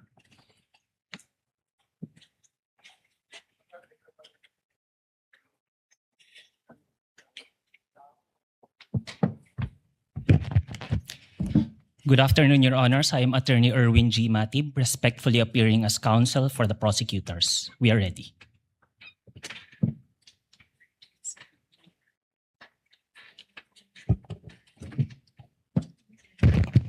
Good afternoon, Your Honors. I'm Attorney Justine Lamarca, respectfully entering my appearance as counsel for the prosecutors.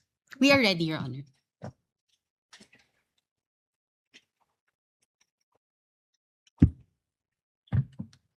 Good afternoon, Your Honors. With respect, James Brian Ibrahim Ali of KaBrod, formerly Ponce Enrile Reyes and Manalastas, appearing as counsel for the prosecutors. We're ready to proceed today, Your Honor.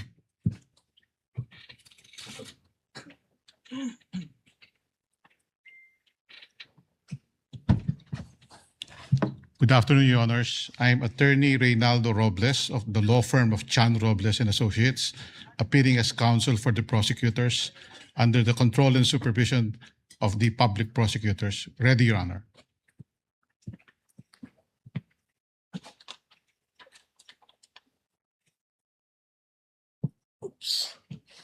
Good afternoon, Your Honors.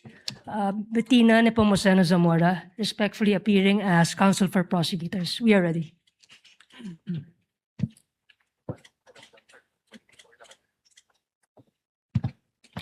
May it please the court, Attorney Theodore Te, appearing as counsel and under the control and supervision of the House panel of prosecutors.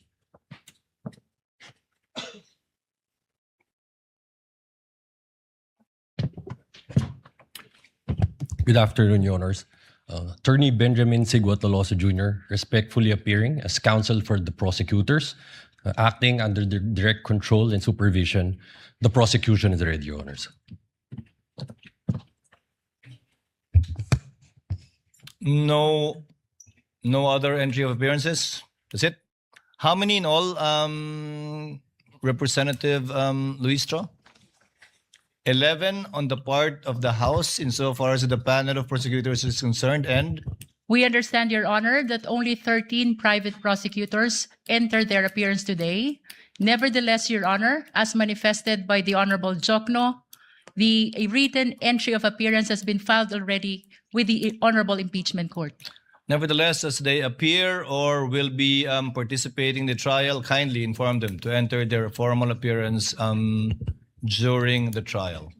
Your Honor, the entire 15 private prosecutors have filed already their written entry of appearance with the impeachment court. The articles of impeachment will be presented by 4 separate teams, Your Honor, and that explains why the House prosecutors or the panel of prosecutors are joined by 15 private prosecutors, Your Honor. Noted. Thank you, ma'am. Senator Cayetano, what is the pleasure of the lady from Taguig? Yes, Mr. President, I just have a question for the prosecution panel. I understand that there is no requirement for the members of the House who form part of the prosecution to be lawyers. But may I know if they are all lawyers, and if some are not, may we know who are not lawyers? Thank you. Your Honor, all the 11 House prosecutors are members of the legal profession. Does that satisfy the Senator Judge? Yes, I was just curious, Mr. President, because it's not a requirement, so I was just curious if, in fact, they are lawyers. Thank you. Duly noted. The response of the lead prosecutor is duly noted. Your Honor, may I just enter a correction to the earlier manifestation? The lady may proceed. Instead of 13, 14 private prosecutors are able to enter their appearance today. Nonetheless, all the 15 have filed their written entry of appearance with the impeachment court, Your Honor. Noted. Appearances for the respondent.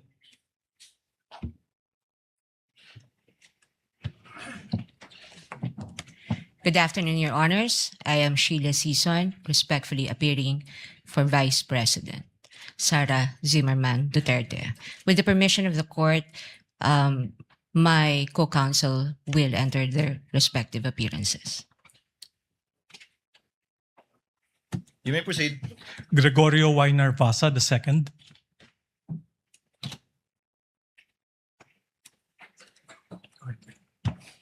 Christine R. Ferrer for the Vice President. Good afternoon, Your Honors. Michael Wesley Poa for the Vice President.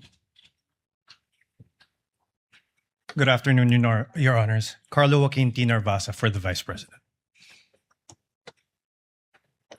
Good afternoon, Your Honors. I am Mark C. Vinluan for the Vice President. Good afternoon, Your Honors. Justin Nicole B. Gular for the Vice President. Good afternoon, Your Honors. Lyndon Miguel C. Bacuel for the Vice President.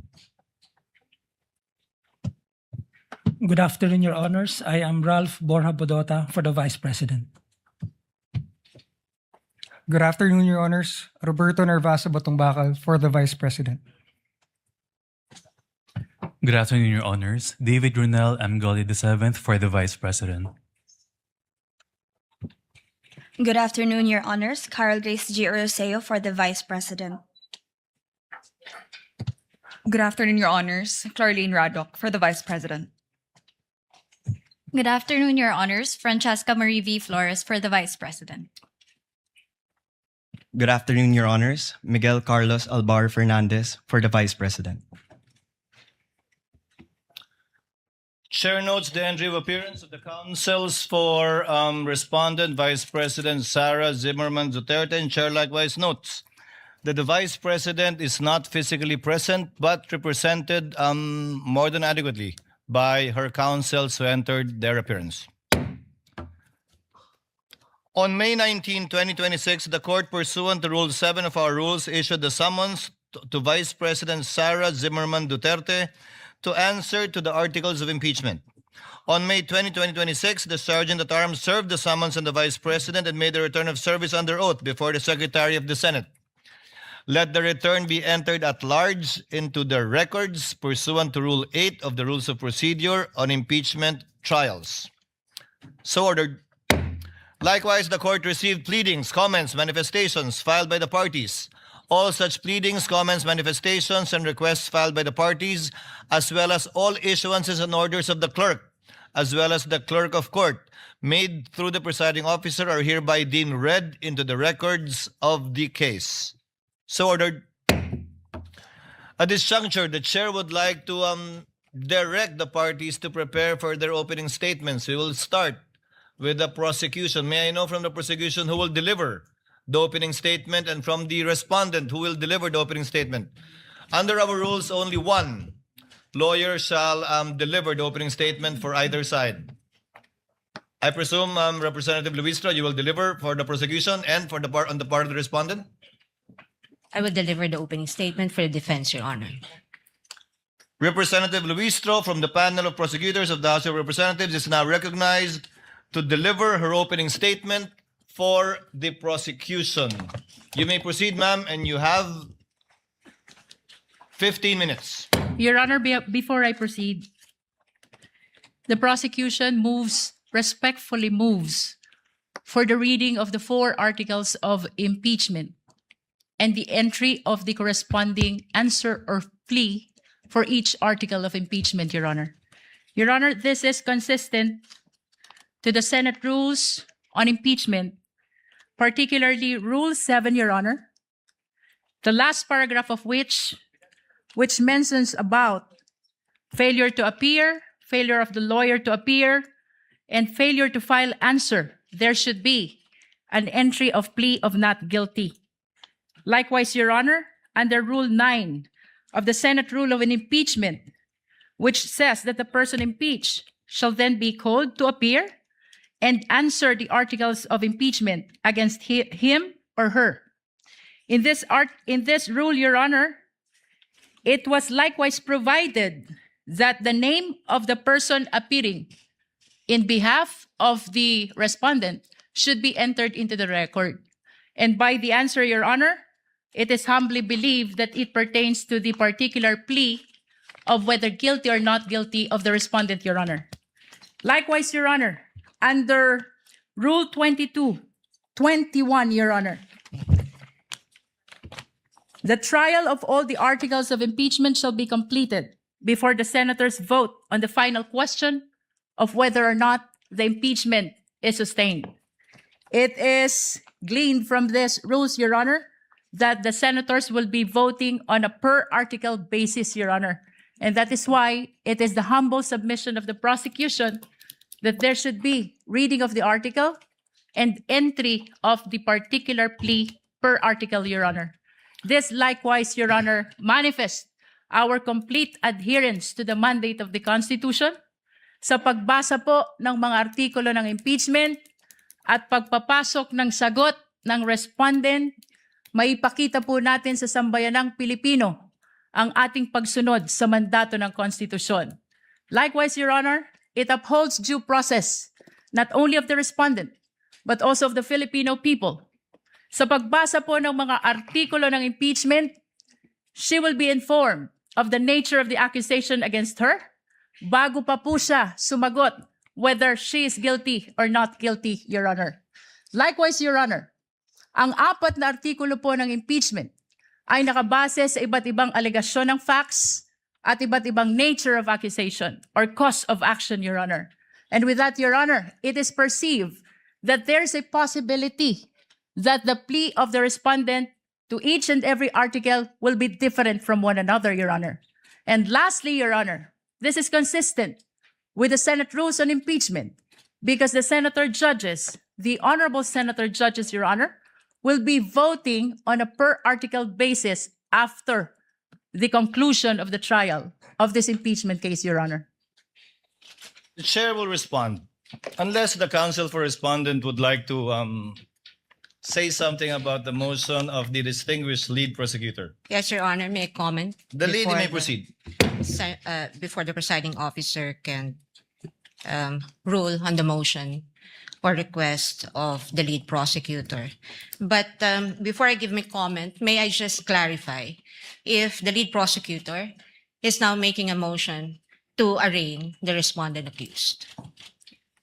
Your Honor, whether this is arraignment or otherwise, the motion of the prosecution is very much consistent with the Senate rules on impeachment. I think the question, Your Honor, is very simple. As I have It's mentioned, Your answerable by Honor, yes or no, Your Honor. Rule Is the 7, lead prosecutor, Rule 9, is the lead Let prosecutor this not be a debate between the requesting counsels. for the respondent accused to Counsel be for arraigned, Your Honor? respondent, kindly make your comments and avoid asking questions from the counsel for the prosecutor. we will recognize the counsel for respondent for her comments on the motion and the manifestations made by the lead prosecutor for the House. You may proceed, ma'am. Thank you, Your Honor. I believe I have a standing question to the lead prosecutor, and I would like to ask her for the legal basis for requiring the respondent to be arraigned today. Because, Your Honor, I note that in her request earlier and manifestations given for the respondent to be arraigned today, she cited Rule 7, Rule 9, and Rule 21. However, in Rule 7, it very clearly states that if the person impeached after service shall fail to appear either in person or by counsel on the day so fixed, or appearing shall fail to file his answer to such articles of impeachment, the trial shall proceed nevertheless as upon a plea of not guilty. Well, this rule is clear. It does not talk about any arraignment. And if we take a look at this sentence, everything here has been satisfied. The respondent accused is here, has attended through counsel. She may not be in person, but the notice given to the defense is that she may appear through counsel. Second thing is that the respondent accused was also able to file her answer. And so Rule 7 does not support the request of the lead prosecutor that the respondent accused be arraigned today. Now, on the matter of Article 9, counsel also say that the person impeached shall then be called to appear and answer the articles of impeachment against him or her. And if he or she appears, or any person for him or her, the appearance shall be recorded, stating particularly if by himself or by agent or counsel, naming the person appearing in the capacity in which or he appears. If he or she does not appear, either personally or by agent or counsel, the same shall be recorded. And for all intents and purposes, respondent is present today through counsel. There is also nothing in Rule 9 that requires the reading of a 23-page articles of impeachment, which will be a waste of judicial time. Now, finally, under Rule 21, Your Honor, may I just correct the manifestation earlier by counsel, because it would seem to me, unless a reading of the transcript would say that I'm mistaken, but I seem to have heard the lead prosecutor claim that the voting on the articles of impeachment will be per article. Well, that's true, but the first sentence of Rule 21 says, the trial of all the articles of impeachment shall first be completed before the senators vote on the final question on whether or not the impeachment is sustained. Now, honestly, I do not see how Rule 21 is related to the motion now being requested or propounded by the lead prosecutor. And at any rate, Your Honor, given that the respondent is represented by her counsel today, and this is consistent, her appearance is consistent with the notice given and in accordance with the rules on rules of procedure of this court, then we can enter her plea on her behalf. The arguments of the parties are duly noted. Chair will now make its ruling. The articles of impeachment were deemed read and spread into the records when it was referred by the Senate to the Committee on Justice for the proper issuance of summons. And a plea of not guilty will only be entered in accordance with our rules in behalf of the Vice President if she does not file an answer. But in this case, she has filed an answer and in fact has appeared through counsel. Insofar as the reading of the articles of impeachment is concerned, it will be done at the final resolution of this case when it is put to a vote by the senator judges, where each article of impeachment will be read before a vote shall be taken thereon. For those reasons, the motion is denied, and the lead prosecutor, Representative Luistro, may proceed with her opening statement. Kindly be mindful of the clock, and before recognizing you, ma'am, may I remind the counsels for the parties to kindly address the chair with respect to anything and everything they want or wish to say before the court, and not to address each other. The lady may proceed. Representative Luistro, you are recognized and you have 15 minutes for your opening remarks. We thank the court, Your Honor.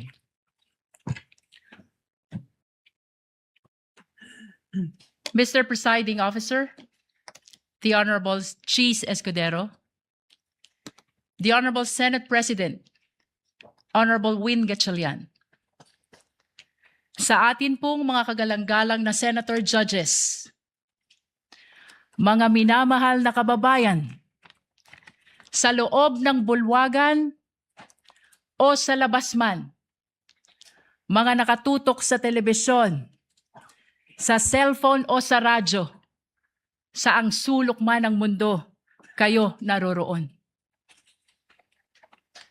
Maraming Pilipino ang nagtatanong ngayon, bakit mahalaga ang paglilitis na ito? Ano ang kaugnayan nito sa buhay ng ordinaryong Pilipino? Lubos po naming nauunawaan ang mga tanong na yan. Sa katunayan, may isang driver na nagtatanong, paano sasapat ang kita sa pasada upang mapakain niya ang kanyang pamilya? May isang OFW na nagtatanong, hanggang kailan kailangan lumayo upang mapaaral niya ang kanyang mga anak? May isang guro na nagtatanong, paano pagkakasyahin ang kanyang sahod sa dami ng utang na hinuhulugan? May isang manggagawa na nagtatanong, hanggang kailan magtitiis sa pansamantalang trabaho at kakarampot na sweldo? Sa unang tingin, maaring sabihin na malayo sa buhay nila ang paglilitis na ito. Ngunit hindi. Hindi po. Sapagkat ang usapin ngayon ay patungkol sa isang bagay na pag-aari nilang lahat. Ang kanilang pera, ang kanilang tiwala, ang kanilang karapatan na maningil ng pananagutan mula sa mga pinuno na kanilang pinagkatiwalaan. Kapag ang isang empleyado ay nagkamali ng paggamit ng pera ng kumpanya, siya ay pinagpapaliwanag. Kapag ang isang barangay treasurer hindi maipaliwanag ang nawawalang pondo, siya ay iniimbestigahan. Kapag ang isang principal ay naglustay ng pera ng bayan, kahit 5,000 lang yan, siya ay pinaparusahan. Natural lamang na magtanong ang sambayanan, kung ang ordinaryong Pilipino ay pinapanagot, bakit hindi ang pinakamakapangyarihan na opisyal ng pamahalaan? Ito ang dahilan kung bakit mahalaga ang paglilitis na ito. Hindi upang usigin ang isang tao, hindi upang maghiganti sa kalaban, hindi upang manalo sa politika, kundi upang sagutin ang isang tanong na napakahalaga sa kinabukasan ng ating republika. May saysay pa ba ang pananagutan sa ating bansa?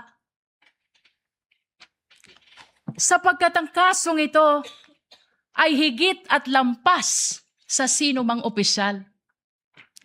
Higit at lampas sa anumang partido. Higit at lampas sa alinmang administrasyon. Your Honors, the framers of the Constitution understood that there may come a day when extraordinary power would be entrusted to extraordinary office. They also understood that there may come a day when trust would be broken. And that is why they gave the House of Representatives the power to impeach and the Senate the duty to judge, not to punish political opponents, not to settle political scores, but to protect the republic itself. That is why the Constitution declares public office is a public trust. Ang kapangyarihan ay hindi pag-aari ng sino mang opisyal. Hiram lamang ito sa taong bayan. At ito ang dahilan kung bakit naririto tayo ngayon. Your Honors, the prosecution will present exactly what the Constitution requires.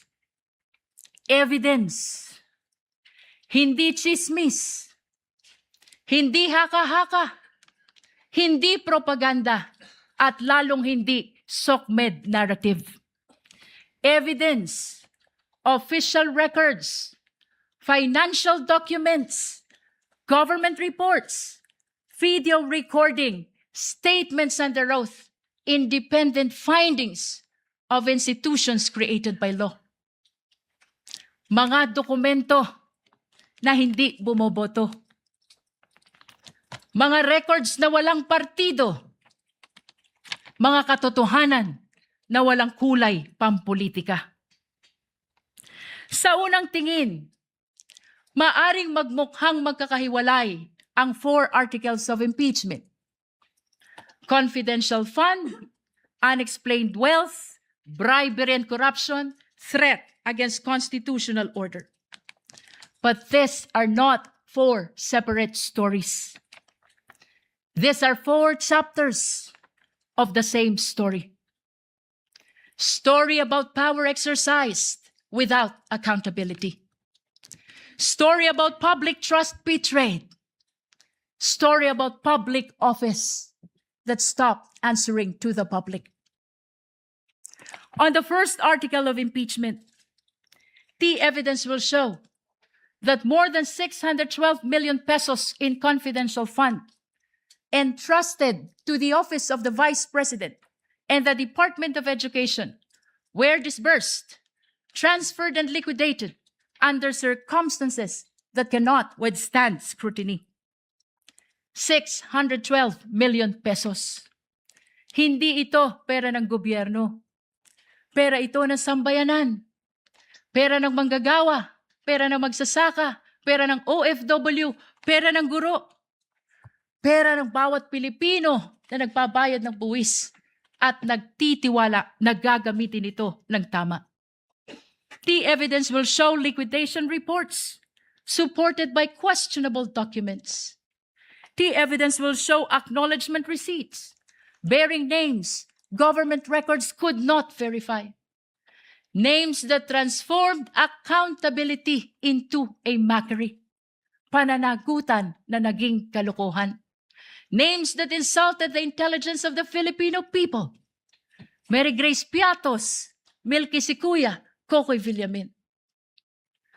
On the second article of impeachment, the evidence will show financial transactions involving billions of pesos associated with the respondent and her husband. Billions. Hindi milyon, bilyon. At habang milyon-milyong Pilipino ang nagtratrabaho at nag-iipon buong buhay upang magkaroon ng sariling bahay, makapagpaaral ng mga anak, magkaroon ng kaunting seguridad para sa pamilya. Aba, bilyon-bilyong piso ang dumaan sa mga bank accounts na hindi maipaliwanag ng maayos. This article is not about wealth. This is about accountability. This is about explanation. If wealth was lawfully acquired, where is the lawful explanation? If transactions were proper, where is the complete accounting? If numbers truly add up, then why do they refuse to reconcile? On the third article of impeachment, the evidence will show bribery, graft and corruption through the distribution of cash payments and monetary gifts to officials under the supervision of the respondent. This article is not simply about envelopes. This is about institution. This is about whether loyalty was purchased rather than earned. Government cannot function if loyalty is purchased instead of earned. Kapag nabibili ang katapatan, nawawala ang integridad. At kapag nabibili ang opisyal, nabubudol ang bayan. Perhaps the greatest tragedy is where the conduct allegedly occurred. In the Department of Education. Tama po sa DepEd. The institution entrusted with teaching future generations honesty, responsibility, integrity. On the fourth article of impeachment, the evidence will show culpable violation of the Constitution, high crime, betrayal of public trust through conduct that threatens constitutional order. Among all allegations before this court, none strikes more directly at the heart of constitutional order than this one. Ito na po ang pinakamatindi. And unlike in many cases, which depends upon competing accounts, this evidence comes substantially from the respondent's own recorded public statements. The court will see them. The court will hear them. The court will judge them. Public officials may disagree. We may criticize one another. They may compete fiercely for power. That is democracy. But democracy ends when violence begins. Sa kasaysayan ng ating republika, walang vice presidente na may kaibigan na hitman. Ngayon lang. Walang vice presidente na nagpapapatay ng Pangulo. Ngayon lang. Walang vice presidente na handang magpapatay para lamang makaupo sa pwesto. Ngayon lang. The Constitution provides many means on how to resolve political conflict. Election, legislation, public debate, judicial review, and even impeachment. But it does not permit threats. It does not permit violence. It does not permit people entrusted with power to place themselves above constitutional restraints. Your Honors, at the center of this case lies a simple question, perhaps the most important to any republic. When the people entrust power to a public official, does the public official remain accountable to the people? Or do the people become accountable to the public official? The Constitution's answer is very clear. Power belongs to the people. Public office is merely borrowed. And every borrowed power carries with it the obligation to account for its use. If a barangay treasurer must account for public fund, then so must the vice president. If an ordinary public servant can be investigated, then so can the highest officials of the government. If ordinary citizen is expected to obey the rules, then surely those who govern them must obey them first. Otherwise, what lessons do we teach our children? That there is law for the powerful and another for everyone else? That accountability exists only for the weak? That public office grants immunity against accountability? Your Honors, this is not the republic envisioned by the Constitution. This is not the republic deserved by the Filipino people. Therefore, the prosecution asks only this. Look at the evidence. Listen to the witnesses. Examine the records. Follow the evidence wherever it leads.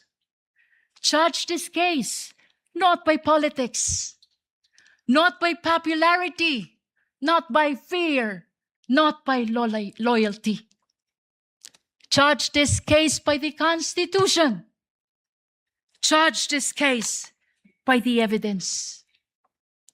Years from now, future generations will not remember today's political alliances. They will not remember today's headlines. They will not remember today's slogans. What they will remember is when accountability was tested, the institutions of the Republic stood firm. They will remember only one thing: what this court did when the Constitution called. Future generations will not ask how powerful the respondent was. They will not ask how loud the political debate became. But they will ask one thing: when the Constitution called, did the Republic answer? Your Honors, this is that moment. This is the moment the Constitution anticipated. This is the moment when accountability must mean exactly what it says. This is the moment when public office must truly remain a public trust. This is the moment when the Republic must demonstrate that laws are applied equally to the powerful and the powerless alike. At matapos marinig ang mga saksi, matapos masuri ang mga dokumento, matapos matimbang lahat ng ebidensya, ang prosekusyon ay naniniwala at naninindigan. Isa lamang ang maliwanag na konklusyon: ang tiwalang ipinagkaloob ay nilabag. Ang kapangyarihang ipinahiram ay inabuso. At ang konstitusyon mismo ang humihingi ng pananagutan. Amid the clarity of the mandate of the Constitution, political noise continues. Political squabbles continues. Political division continues. Please, let me conclude. Salus populi est suprema lex. The welfare of the people is the supreme law. Thank you, Your Honor. The opening remarks of the prosecution through the lead counsel is duly noted. Opening remarks for the respondent. Counsel for respondent has 15 minutes, and we will give you the same latitude we gave counsel for the prosecution for an additional 3 minutes, should you so need it. You may proceed, ma'am. Thank you, Your Honor. Your Honors, fellow Filipinos, good afternoon. As we begin today the impeachment trial of the Vice President, and in the days ahead, this court will undertake its constitutional task of receiving and weighing the parties' evidence, and ultimately to decide whether these pieces of evidence justify either a judgment of conviction or acquittal, guided only by its members' conscience and their solemn oath to do impartial justice. The present undertaking of this court, therefore, not only carries the weight of the Constitution, but also the imprint of our nation's history, because the Filipino people have shown that they never forget. We, as a nation, never forget. But why is the act of remembering important? What does it matter to our history and to ordinary Filipinos? Because in this trial, the prosecution proposes that we unseat the Vice President elected to office by more than 32 million Filipino people, more than the number of votes cast for the sitting president, and much greater than any of the votes secured by each of the members of the House of Representatives who now are here to prosecute her and seek to undo this people's choice. Sa makatwid, ang malinaw na layunin sa likod ng mga paratang na ito ay ang pagpapatalsik sa isang vice-presidenteng inihalal ng mahigit 32 milyong Pilipino at bunga ng kanilang malayang pagpapasya. Whatever one's political persuasion is, the reality is that the prosecution now comes before this court to remove a vice president chosen by an overwhelming number of the electorate. You all have heard the prosecution say repeatedly that this is because they seek accountability, that the people have a right to hold their leaders accountable. This is not a matter of debate. Indeed, the people have a right to demand accountability from their leaders. What we have yet to hear from the prosecution, however, is this. When the Constitution declared under Section 1, Article 11, that public office is a public trust and that public officers and employees must at all times be accountable to the people, serve them with utmost responsibility, integrity, loyalty, and efficiency, act with patriotism and justice, and lead modest lives, the Constitution does not only speak to the Vice President. It also demands the same standards from the prosecutors. Being public officers themselves, the public prosecutors and the members of the House of Representatives are also held to the same constitutional standard. And so we must remember what history tells us. This is not the first time that members of the House of Representatives have attempted to remove the Vice President, and in a manner not compliant with the Constitution.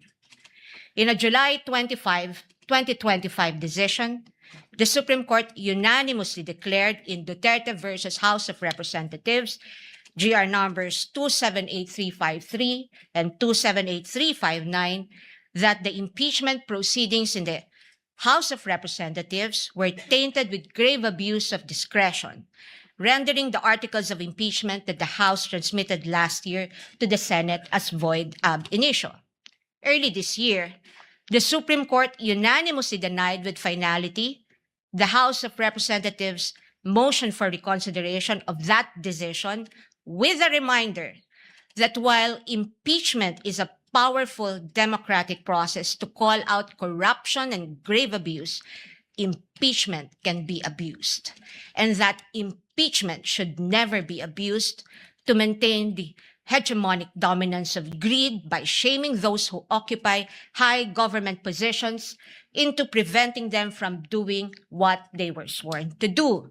But perhaps the most enduring reminder of the Supreme Court that we must not forget in the entire course of this trial is that, in the words of the court, the rule of law that does justice is our lodestar, and that justice includes accountability.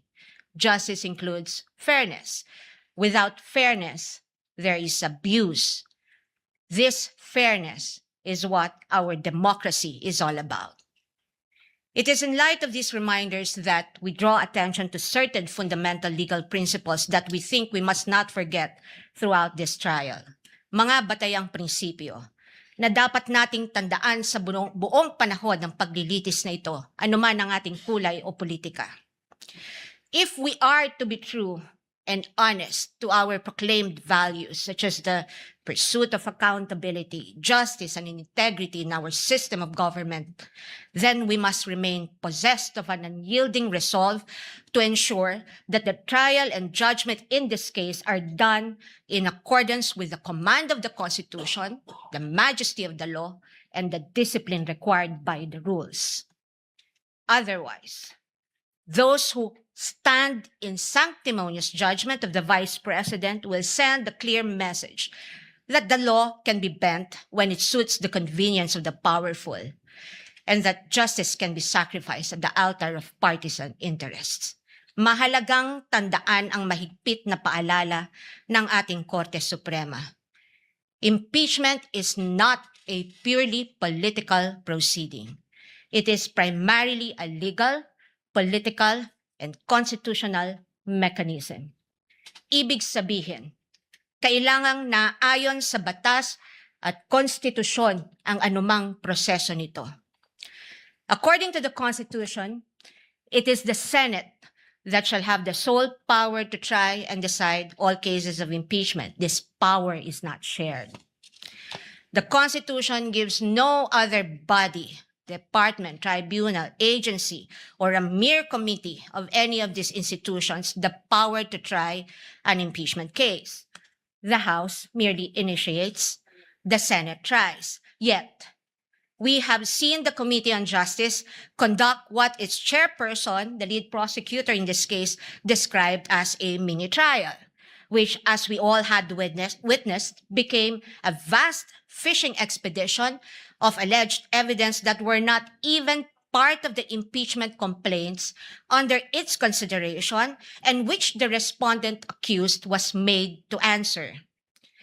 In that mini trial, we saw how the purported pieces of evidence were curated to construct a narrative against the Vice President even before this case reaches trial.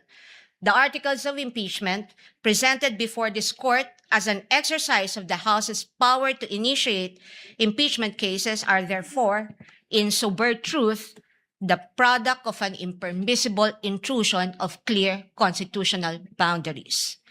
Over the course of the impeachment trial, the prosecution will attempt to convince this court and the court of public opinion that the allegations in the articles of impeachment are supported by materials they obtained during their mini trial and that evidence exists to sustain a judgment of conviction. They will claim that the notices of suspension and disallowance issued by the COA and the COA decision denying the Vice President's appeal of that disallowance support their accusations, with the release of that decision by the COA conveniently timed and coinciding with the committee hearings. They will claim that the certifications of the PSA confirm their allegation that recipients of the confidential funds do not exist, even though they listed one Mary Grace Piatos in their pre-trial brief as among their witnesses, or that the liquidation of the confidential funds in a span of 11 days was allegedly swift as to invite suspicion.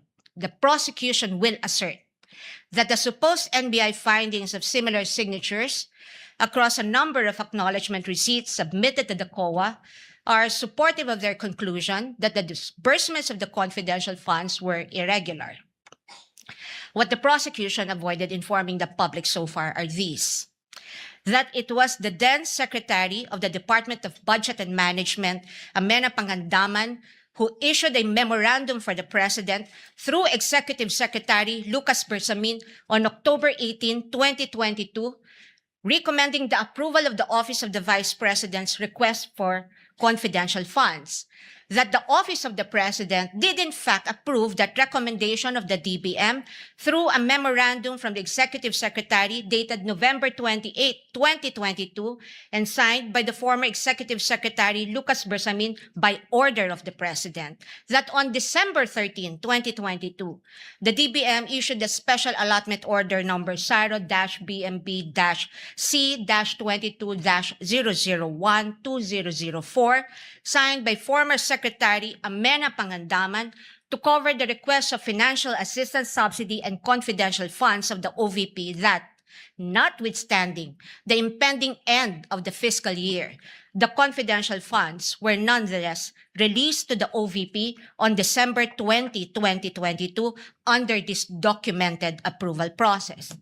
That the COA decision is far from being final, that there is a pending motion for reconsideration of that decision, that, assuming arguendo, the COA denies that MR today, or while this trial is ongoing, as could plausibly happen under the circumstances, the respondent accused still has legal remedies available under the law and rules and can file a petition to question the validity of any forthcoming resolution of the COA on the MR under Rule 64, via petition for certiorari under Rule 65 of the Rules of Court, and more importantly, that nothing in the notice of disallowance or COA decision states any findings of supposed misuse of confidential funds as confirmed by Attorney Gloria Camora when she was asked on this point during the committee hearing on April 14, 2026.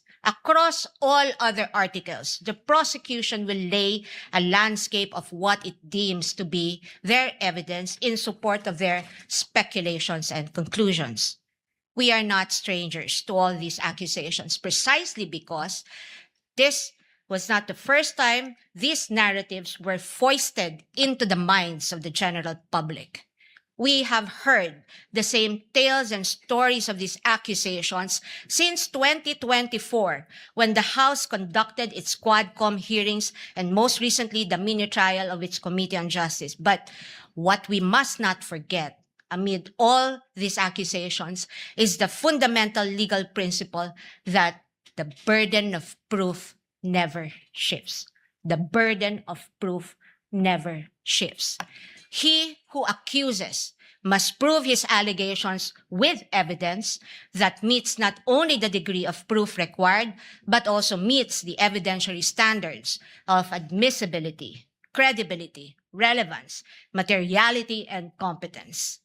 We therefore should not lose sight of the core principle that the burden of proof is on the prosecution, and unless it discharges that burden, the accused need not even offer evidence on her behalf, and she will be entitled to an acquittal.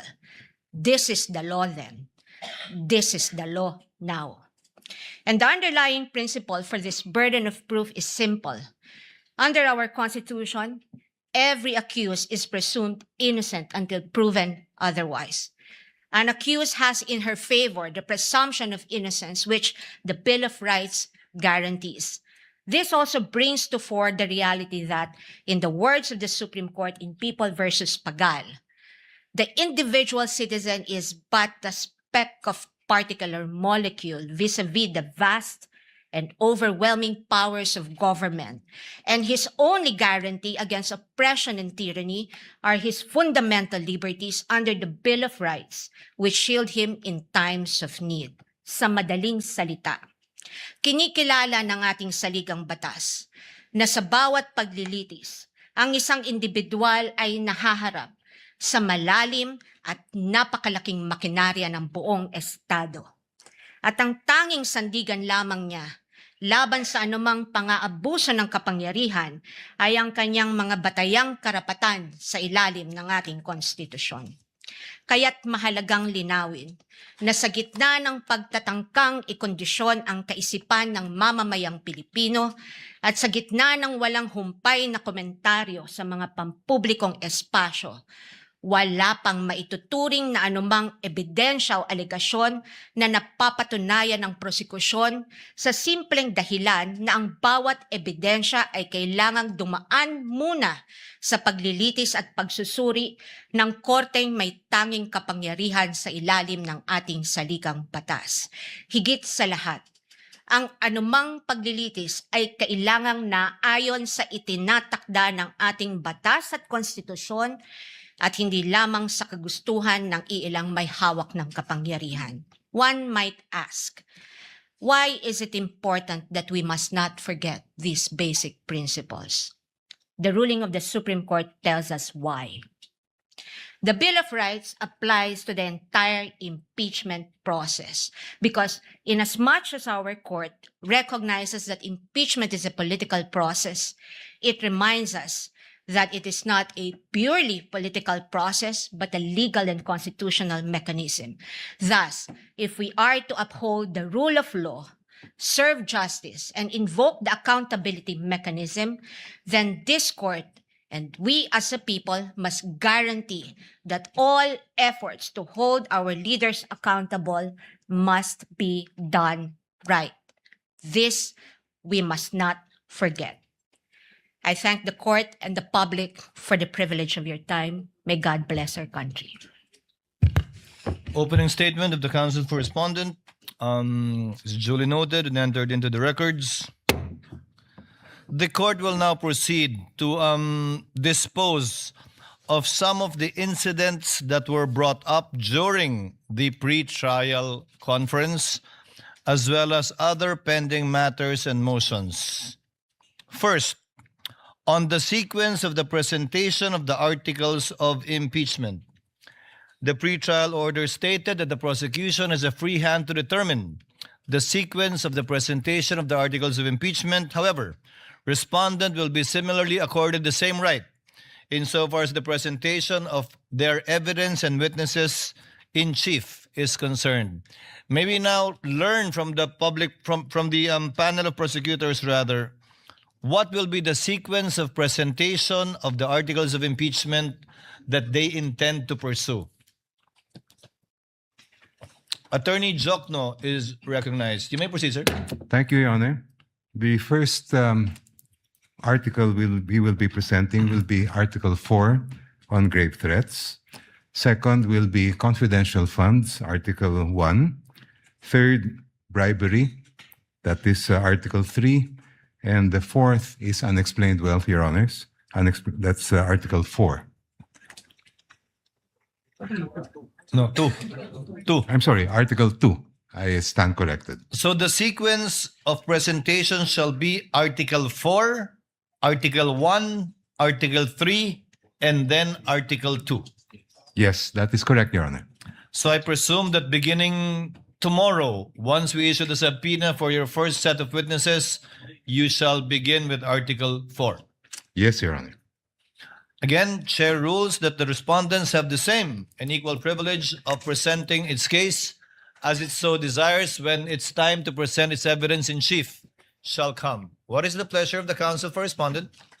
Thank you, Your Honor. May I ask if the prosecution is ready to present its first witness today because the defense is ready today, Your Honor? Duly noted. We will get to that later.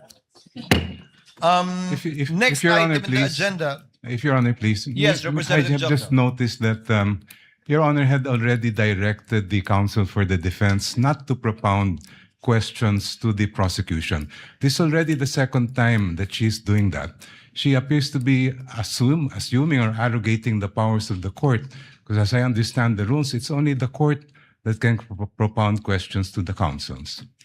Your Honor, may I comment? The lady may comment. I Counsel take for respondent may exception to comment. that. Yes, Your Honor. I take exception to that manifestation of the good counsel. In fact, the record would show, and if we can run the transcript back, my question was addressed to the presiding officer, Your Honor. Let us move forward, gentleman and lady. Next item for us to dispense with, the witness disclosure rule. The prosecution proposed a 3-day witness disclosure rule. The respondents proposed a 5-day witness disclosure rule. But I understand the prosecution is amenable to the 5-day witness disclosure rule. Would that be Yes, correct, Your Honor. Representative Jokno? We are amenable to the 5-day disclosure rule. Chair therefore rules that insofar as disclosure to both to either party of a witness to be presented, not mentioned in the pre-trial order and or briefs of the parties shall be for 5 days. This is subject also to the chair's reminder that at the end of every week, that would be a Wednesday while we are on recess, we will ask the party presenting their case in chief to enumerate the witnesses they intend to present for the following week with the corresponding motion for the request of issuance of subpoena to be submitted the day before or on Tuesday, so that we can act on it before the last day of the week so that the subpoena can be properly issued in due course and in due time. So ordered. On the examination of a witness by more than one counsel as propounded or proposed by the prosecution, the rules of the Senate are clear. Article 15 of the Rules on Impeachment states, witnesses shall be examined by one person on behalf of the party producing them and then cross-examined by one person on the other side. Court therefore rules that as a rule, only one person shall present a witness. However, in the exigency of the delivery and administration of justice and under certain exceptions, the court may allow more than one counsel to examine and or propound questions to a witness. to cite an example just for the sake of the record. If, for example, the panel of prosecutor disagrees with how the counsel for prosecutor is handling the case, the panel of prosecutors or one of them can take over, and that is but proper and should be allowed and will therefore be considered as an exemption to that rule. And other similar exigencies will be allowed in order to afford the orderly administration of justice and of these proceedings. So ordered. Insofar as the BIR box is concerned, what is the pleasure of? Insofar as the BIR box is concerned, this box was turned over to the Senate as part of the documents, including the articles of impeachment. However, the court is not yet in custodia lehis of this box, given that there is no lawful order issued by the court for this box to be turned over to the Senate. More so that it is not yet offered in evidence, not even as of yet marked. The chair therefore orders that the BIR box, closed, sealed, and as it is received, be sent back to the BIR or the Bureau of Internal Revenue without prejudice to any action that the court may take if a motion will be filed by either party for the issuance of a subpoena, and we shall await action, if any, by the BIR Commissioner should that time come. So ordered. Now, insofar as the subpoena requested by the prosecution for the two NBI agents, may I request the clerk of court to kindly read the motion for the issuance of subpoena ad testificandum.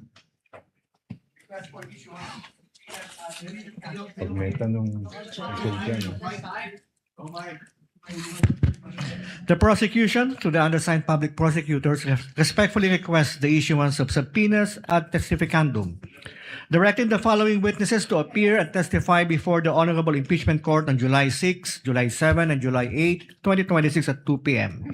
as their testimonies are material, relevant, and necessary to establish the allegations under Article 4 of the Articles of Impeachment, as well as matters necessarily incidental thereto, and for purposes of the identification and authentication of other evidence before the Impeachment Court. Number 1, Attorney Jeremy C. Lotok, Regional Director, National Bureau of Investigation. Number 2, John Mark Kalilong, Senior Agent, National Bureau of Investigation. Respectfully submitted, Quezon City for Pasay City, July 1, 2026. We are not in receipt of any reservation or objection on the part of the respondent, counsel for respondent rather. However, Chair would like to ask the prosecutors, do you only request for a subpoena ad testificandum or a subpoena duces tecum as well? If I understand the record, Your Honor, please to say subpoena both for ad testificandum and duces tecum. The motion filed Your by the Honor. prosecutors is only for a subpoena ad testificandum. That's why the chair is clarifying. Your Honor. I stand corrected, if Your Honor, please. It's just Counsel for ad correspondent? testificandum. Counsel for respondent? If I may, Your Honor, just to set Please the record proceed. straight, the presiding officer earlier inquired mentioned that the court is not in receipt of any objection from the respondent. But just to set the record straight, the respondent has not received any copy of the request for subpoena being mentioned today, Your Honor. Naserve natin, di ba? Were we able? What we received, Your Honor, was a manifestation containing the list of the witnesses of the prosecution for July 6, 7, and 8, Your Honor. And so it would be impossible for the defense or the respondent to object or to even comment on a request that we were not served with any copy with. The two witnesses against whom a subpoena has been requested by the prosecution were mentioned in the pre-trial brief of the prosecution and was not commented on by the respondents in their pre-trial brief. But if you do have any objections now, the court would be more than glad, or reservations, the court would be more than glad to hear it before ruling on the motion for the issuance of a subpoena That's on these fine. two NBI agents. At this point, Your Honor, that's fine. We'll just place on record our objections as the testimonial evidence is presented. Duly noted. Chair hereby orders that the subpoena ad testificandum and duces tecum be issued to the aforementioned two NBI agents contained in the motion filed by the counsel for the prosecutors. Although by nature subpoena is ex parte, we would Chair would instruct the clerk of court to kindly upload all of the filings of all of the parties to the website for the information not only of the senator judges, but also of the parties and their counsels. The chair earlier, counsel for respondent said that witnesses for the succeeding week shall be manifested in open court on the last day of the trial, in this case by Wednesday, insofar as the next week's trial is concerned. So ordered. Now, insofar as the request for subpoena for bank records and AMLC records, Chair recognizes the clerk of court to kindly read and spread into the records the request for the issuance of subpoena, both, I believe, ad testificandum and duces tecum, or just duces tecum, for the aforementioned documents. The clerk of court may proceed. Request for issuance of subpoena duces tecum. The prosecution respectfully requests the issuance of a subpoena duces tecum to the branch manager of the following banks: BPI Julia Vargas Branch, BPI Green Hills EDSA Branch, Philippine Savings Bank Wilson Branch, BDO Unibank Inc. Davao CM Recto Branch, Metrobank Davao Ecoland Branch, BDO Unibank Davao Rizal Branch, Security Bank Bicutan Branch, Land Bank San Pedro Branch, Philippine Savings Bank Davao MADR Branch,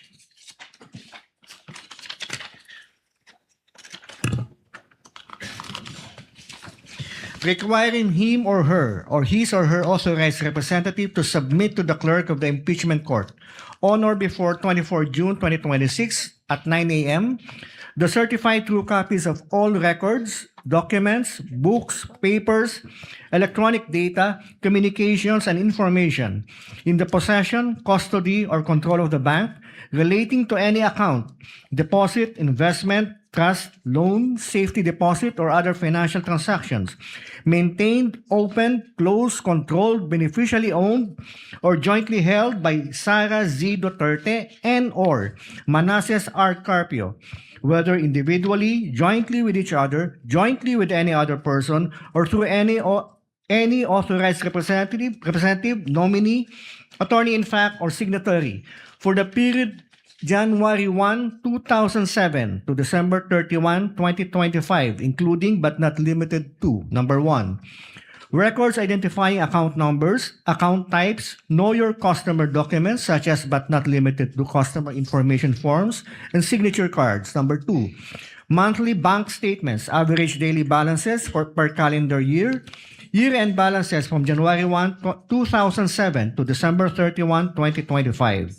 Number 3, all account and transaction records, ledgers, and journals and similar instruments from January 1, 2007 to December 31, 2025. And number 4, all other relevant bank documents.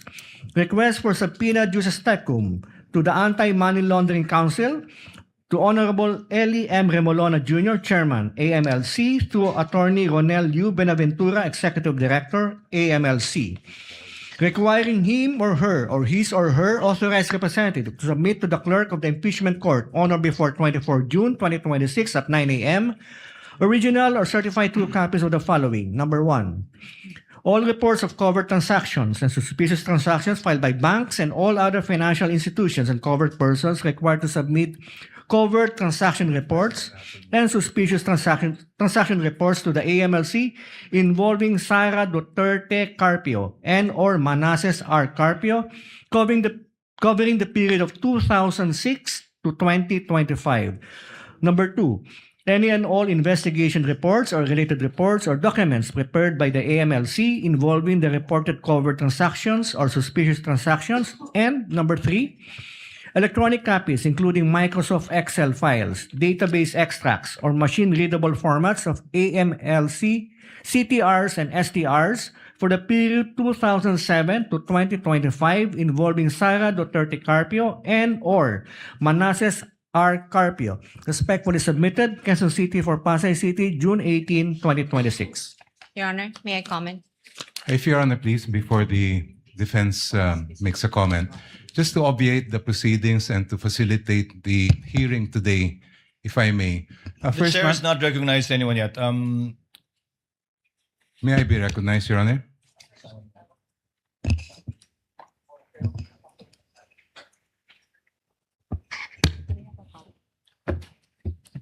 Yes, the counsel for prosecutor. If Your Honor, please. The subpoena request that was just read by the clerk of court pertains to a request that the prosecution filed in early June, which had where we had requested that the documents specified be brought to the Honorable Court on June 24. Since that date has passed and no subpoena has been issued, we had refiled just this afternoon a subpoena reiterating the same requests, and in the interest of justice and to allow the defense to comment or if they want object to the request that we filed this afternoon.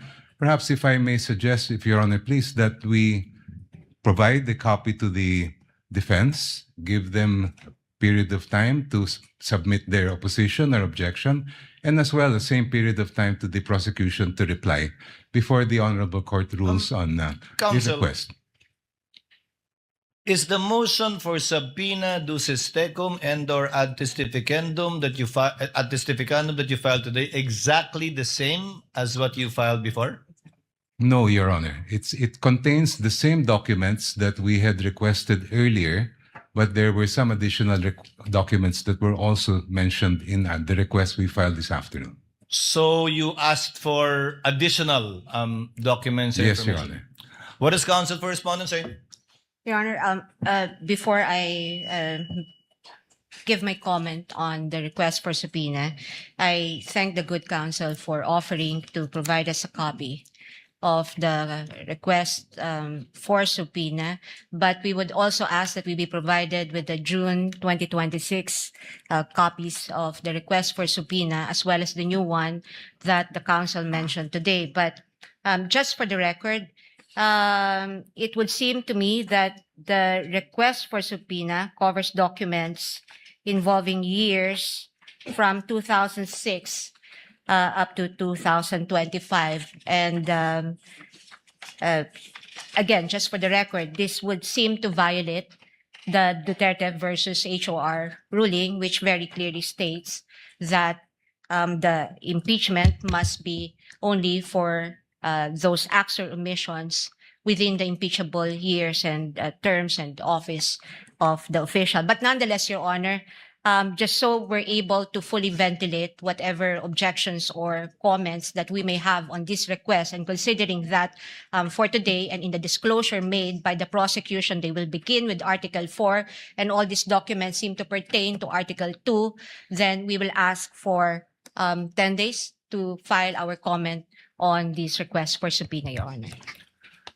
From today, Your Chair Honor. hereby directs that all motions for the issuance of subpoena ad testificandum, subpoena ducis tecum filed by either parties be furnished to opposing party and/or counsel before filing it before this court in order to provide full disclosure and fairness.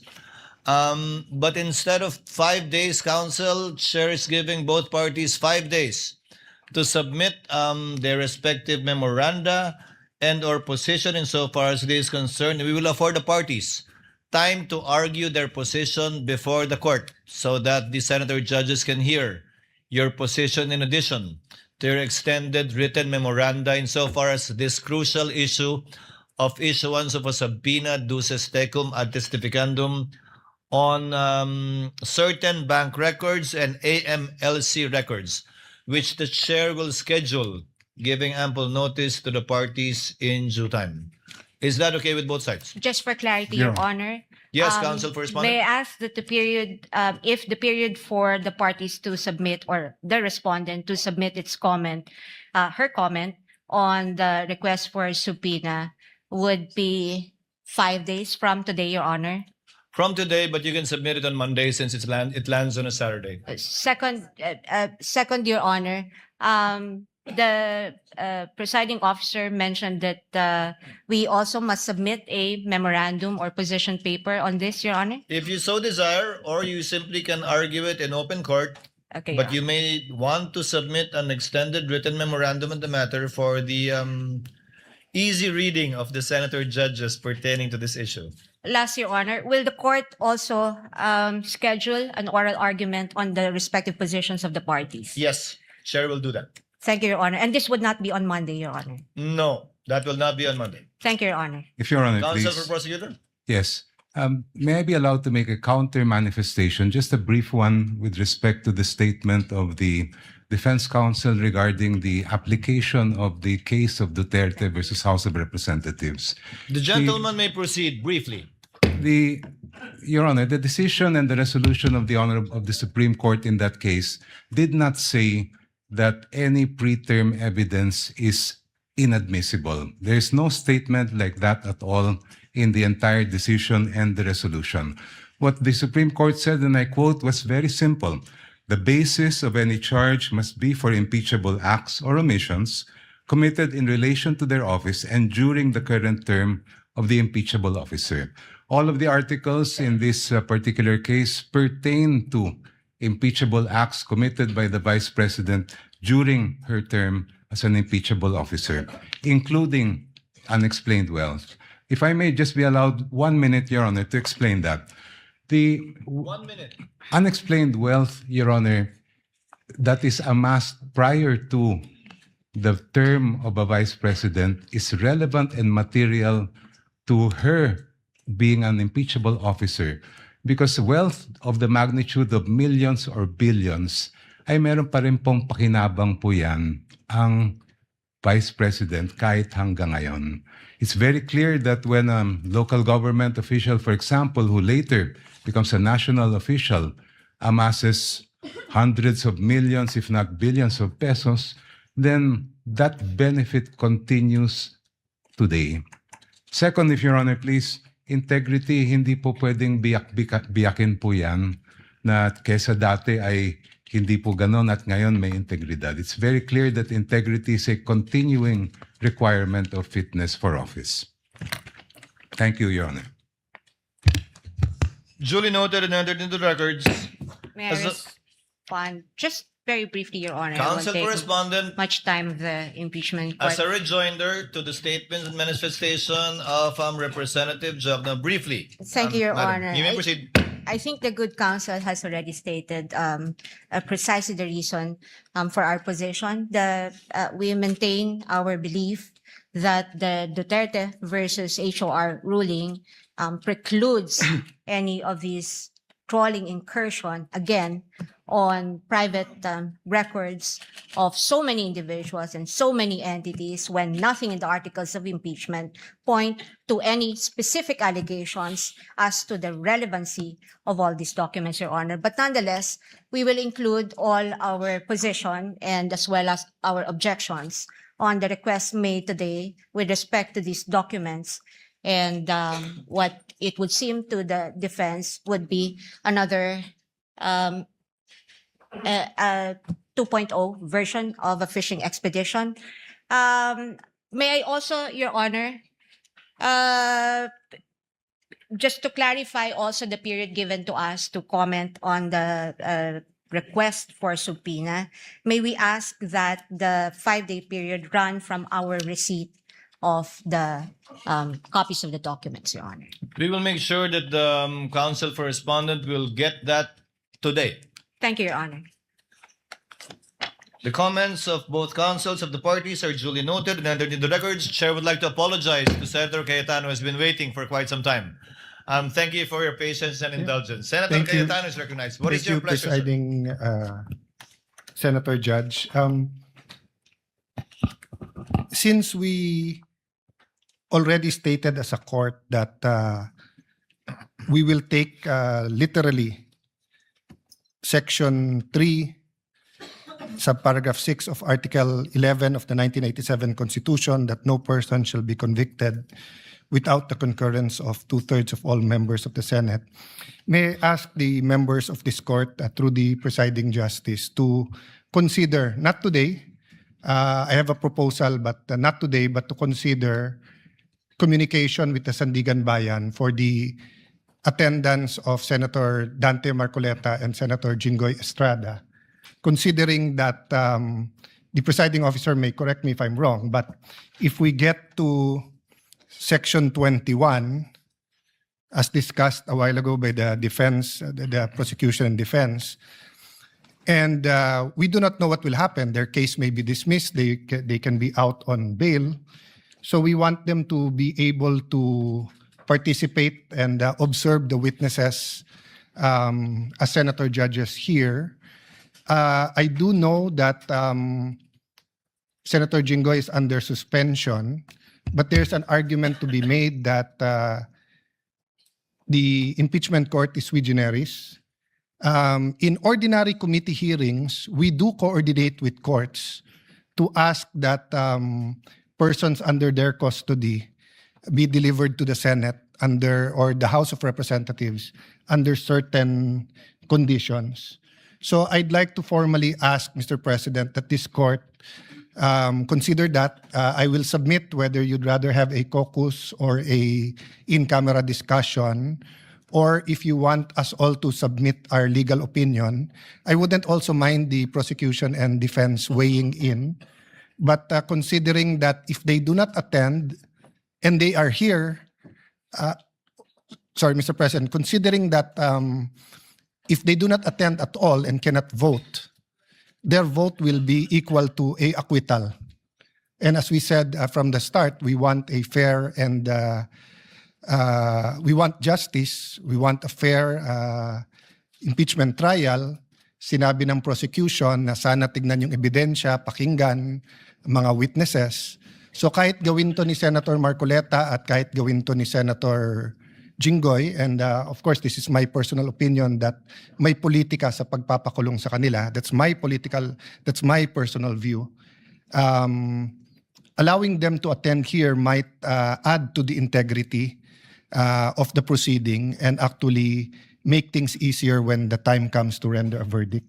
So may I submit that to the court and to our colleagues for discussion at the proper time, Mr. President. The chair notes the comments and requests of Senator Judge Cayetano and will consult the senator judges regarding this matter and shall coordinate with his office with respect to his requests pertaining to Senators Jinggoy Estrada and Senator Marcoleta, including whether or not we will enlist the comment on and position of the parties to this case. So ordered. Senator Tulfo? What is the pleasure of Senator Judge Tulfo? Rafi? Mr. Presiding Officer, as far as I'm concerned, I would allow siguro mag-monitor yung mga si Senator Jinggoy, Senator Marcoleta. They will be allowed na kahit man lang yung sa TV monitor. Para sa akin, I do agree with what Senator Alan Peter Cayetano was suggesting. Thank you, Mr. Presiding Officer. The point of Senator Judge Rafi Tulfo is well taken by the chair. Any others? If there are none, Presiding Officer would now like to deal with an administrative matter before we adjourn for this afternoon. On the matter of providing public access to case records, yes, Senator Judge Marcos, what is your pleasure, ma'am? Yes, Presiding Officer, may I request an update? As I recall, during the pretrial conference, there was disagreement on how to go about the markings on the various documents, and among the thousands of pages that we have received in evidence for the trial, it apparently was resolved that the counsels would place their initials on the evidence. Is that correct? Is that still what stands today?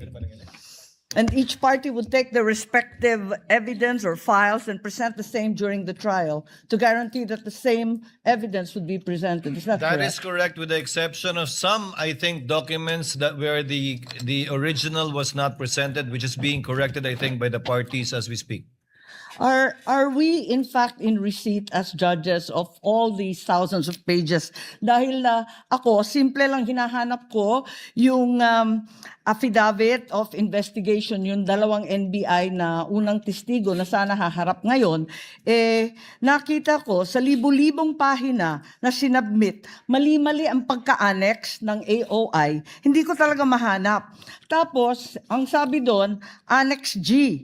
Pero nung kinalkal ko yung Annex G, hindi naman affidavit yun, kundi disbursement voucher or something like that. Kaya hindi ko alam kung nag-provide ba talaga ang clerk ng Senate ng records as marked during pre-trial at kung pinal na talaga ito at pag-aaralan natin. At this point in time, Your Honor, documentary evidence as of yet has not been formally offered and therefore has not been turned over to the court. Neither is it as of yet been identified by a witness to authenticate the same and to be allowed admission into the records of this court. That time will come once the prosecution presents their witness and identifies the piece of evidence. That will be the proper time, perhaps, that the good senator judge can ask for a copy because the lady might want to ask questions of the witness should that time come for the witness to testify as to the document marked previously erroneously or rightfully by either party. Yes, precisely. Thank you very much, Presiding Officer. We wish to prepare for the three first witnesses, and we're unable to access any of their affidavits or other documents. Thank you. Duly noted and entered the records. What is the pleasure of Senator Judge Padilla? Ginoong tagapamahalang hukom, gusto ko lamang pong sundan yung sinabi ni Senator Judge Alan Peter Cayetano at magpasalamat po kay Senator Judge Raffy Tulfo. Gusto ko lamang pong linawin na ang hinihingi po namin kung hindi man makapag-participate dahil sinasabi nga po ay ipinagbabawal silang makapag-participate at bumoto si Senator Jinggoy Estrada at Senator Judge Marcoleta. Ang hinihingi po namin ay makapunta po sila dito bilang observer.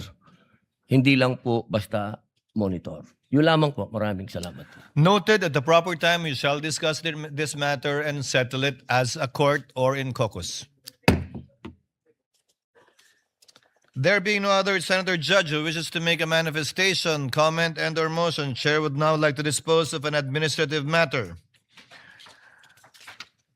Consistent with Article 2, Section 28 of the Constitution on the policy of public disclosure in matters involving public interest and to give life to the directive under the rules to open the impeachment proceedings to the public, the court hereby directs the clerk of court to create the necessary internet web pages to allow the electronic records of impeachment to be made accessible to the public through the Senate website, whereby all pleadings, memoranda, motions filed by the party shall be uploaded, including the journal of the proceedings after it shall have been approved by the impeachment court.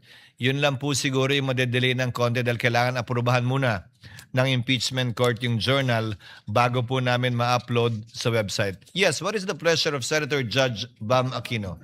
Yes, Mr. President. On this note, firstly, we'd like to second and congratulate this move of the impeachment court to make all of the evidence available to the public. May we know in how many days will the clerk of court make this evidence available to the public, Mr. President?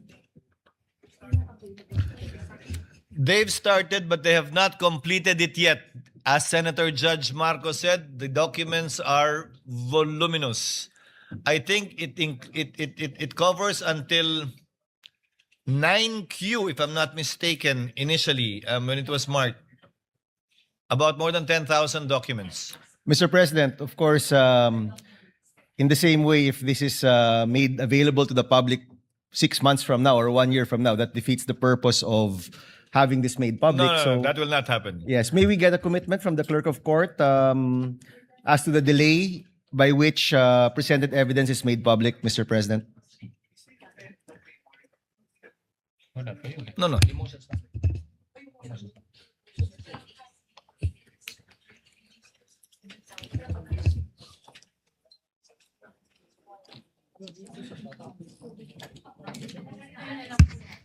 Let me clarify. Your Honor, I believe the articles of impeachment as well as its annexes have been uploaded. The answer as well as its annexes have been uploaded. And most of the exhibits that were marked, not all, are annexes of either the impeachment complaint and or the answer. Can the chair give you an update before the week is over as to a realistic timetable to upload in real time already? Again, except for the journal, which we need to approve. So we cannot upload the Wednesday transcript or journal until we meet again on Monday and approve the journal of Wednesday. So that would be the only delay, if at all, in uploading it. That should be the only delay. So if I take it correctly, Mr. President, the clerk of court will endeavor to upload all of the presented evidence in real time at the soonest possible time, except for the journal, which needs approval of the body. That is correct, Your Honor. Thank you, Mr. President. Senator Judge Cayetano Allen. Presiding Senator Judge, just a clarification. No? So no problem with complete transparency with any public records. But when we talk about evidence, precisely that's why we want a fair trial, due process. There's a process wherein the prosecution shall present evidence, then they will offer it. And then if there's a question as to the relevance or if it is prohibited, for example, if a evidence presented is a fruit of the poisonous tree, will we upload that? We haven't decided yet here whether we will accept it as evidence or not.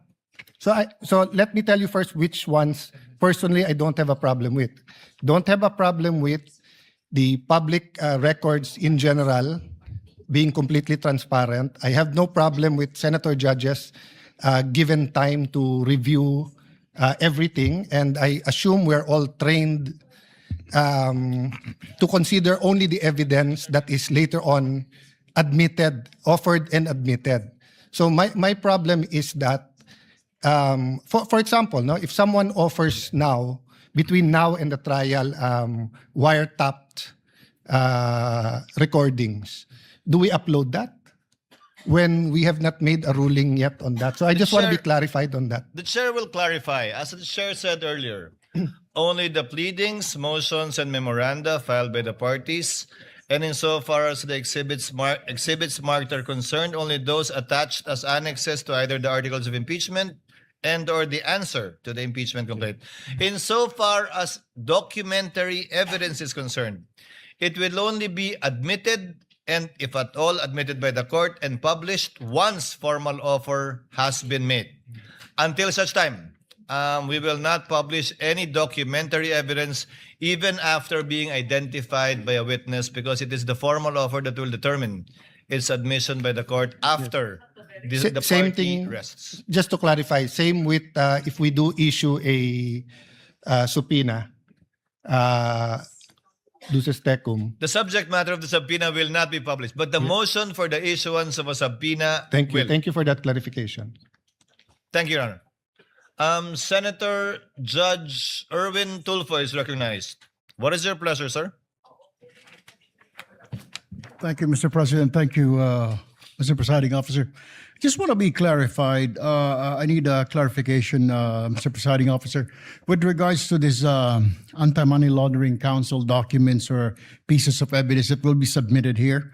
Will it be okay if we tackle this in public, or shall we tackle evidence from the AMLAC during an executive session? I believe this is under the bank secrecy law, or we can tackle it because this is an impeachment court, Mr. Presiding Officer. What we will debate upon, if at all, on the scheduled date to be set by the chair is a debate on whether or not to issue the subpoena duces tecum ad testificandum in relation to AMLC records, not the actual records yet. Once it is granted by the court and is issued, it will have to be presented by the parties. we cannot tackle and discuss it in executive session because anything and everything discussed in executive session cannot be revealed into the public and used by this court. Secondly, it can only be, if at all, revealed by a unanimous vote or consent by all the senator judges, which effectively hog-ties that piece of evidence if we discuss and talk about it only in executive session. Whether or not it is to be made public, whether or not it can be legally obtained, will be decided by this court after hearing the oral arguments of the parties. Thank you for that clarification, Mr. Presiding Officer. What is the pleasure of Senator Judge Villanueva? Yes, Mr. President.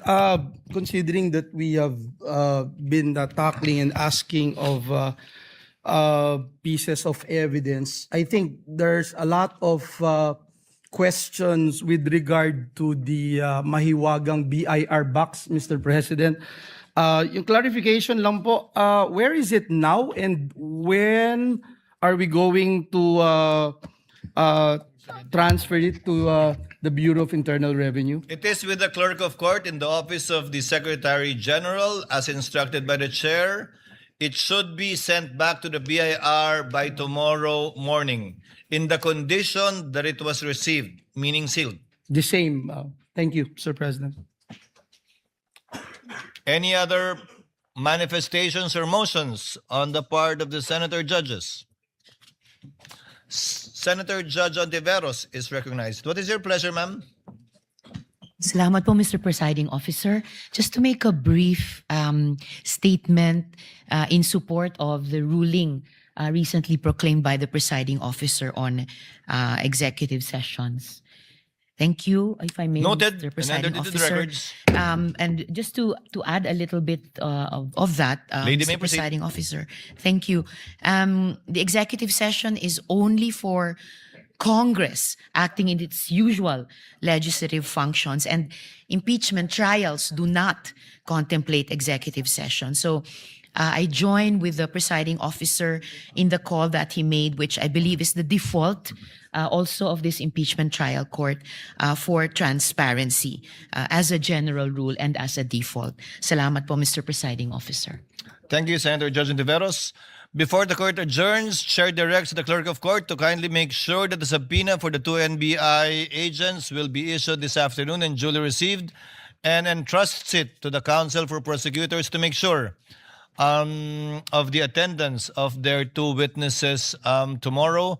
Likewise, the chair reminds the clerk of court to furnish, right after we adjourn, counsel for respondents with a copy of the requests for the issuance of subpoena thus far submitted and filed with the office of the clerk of court.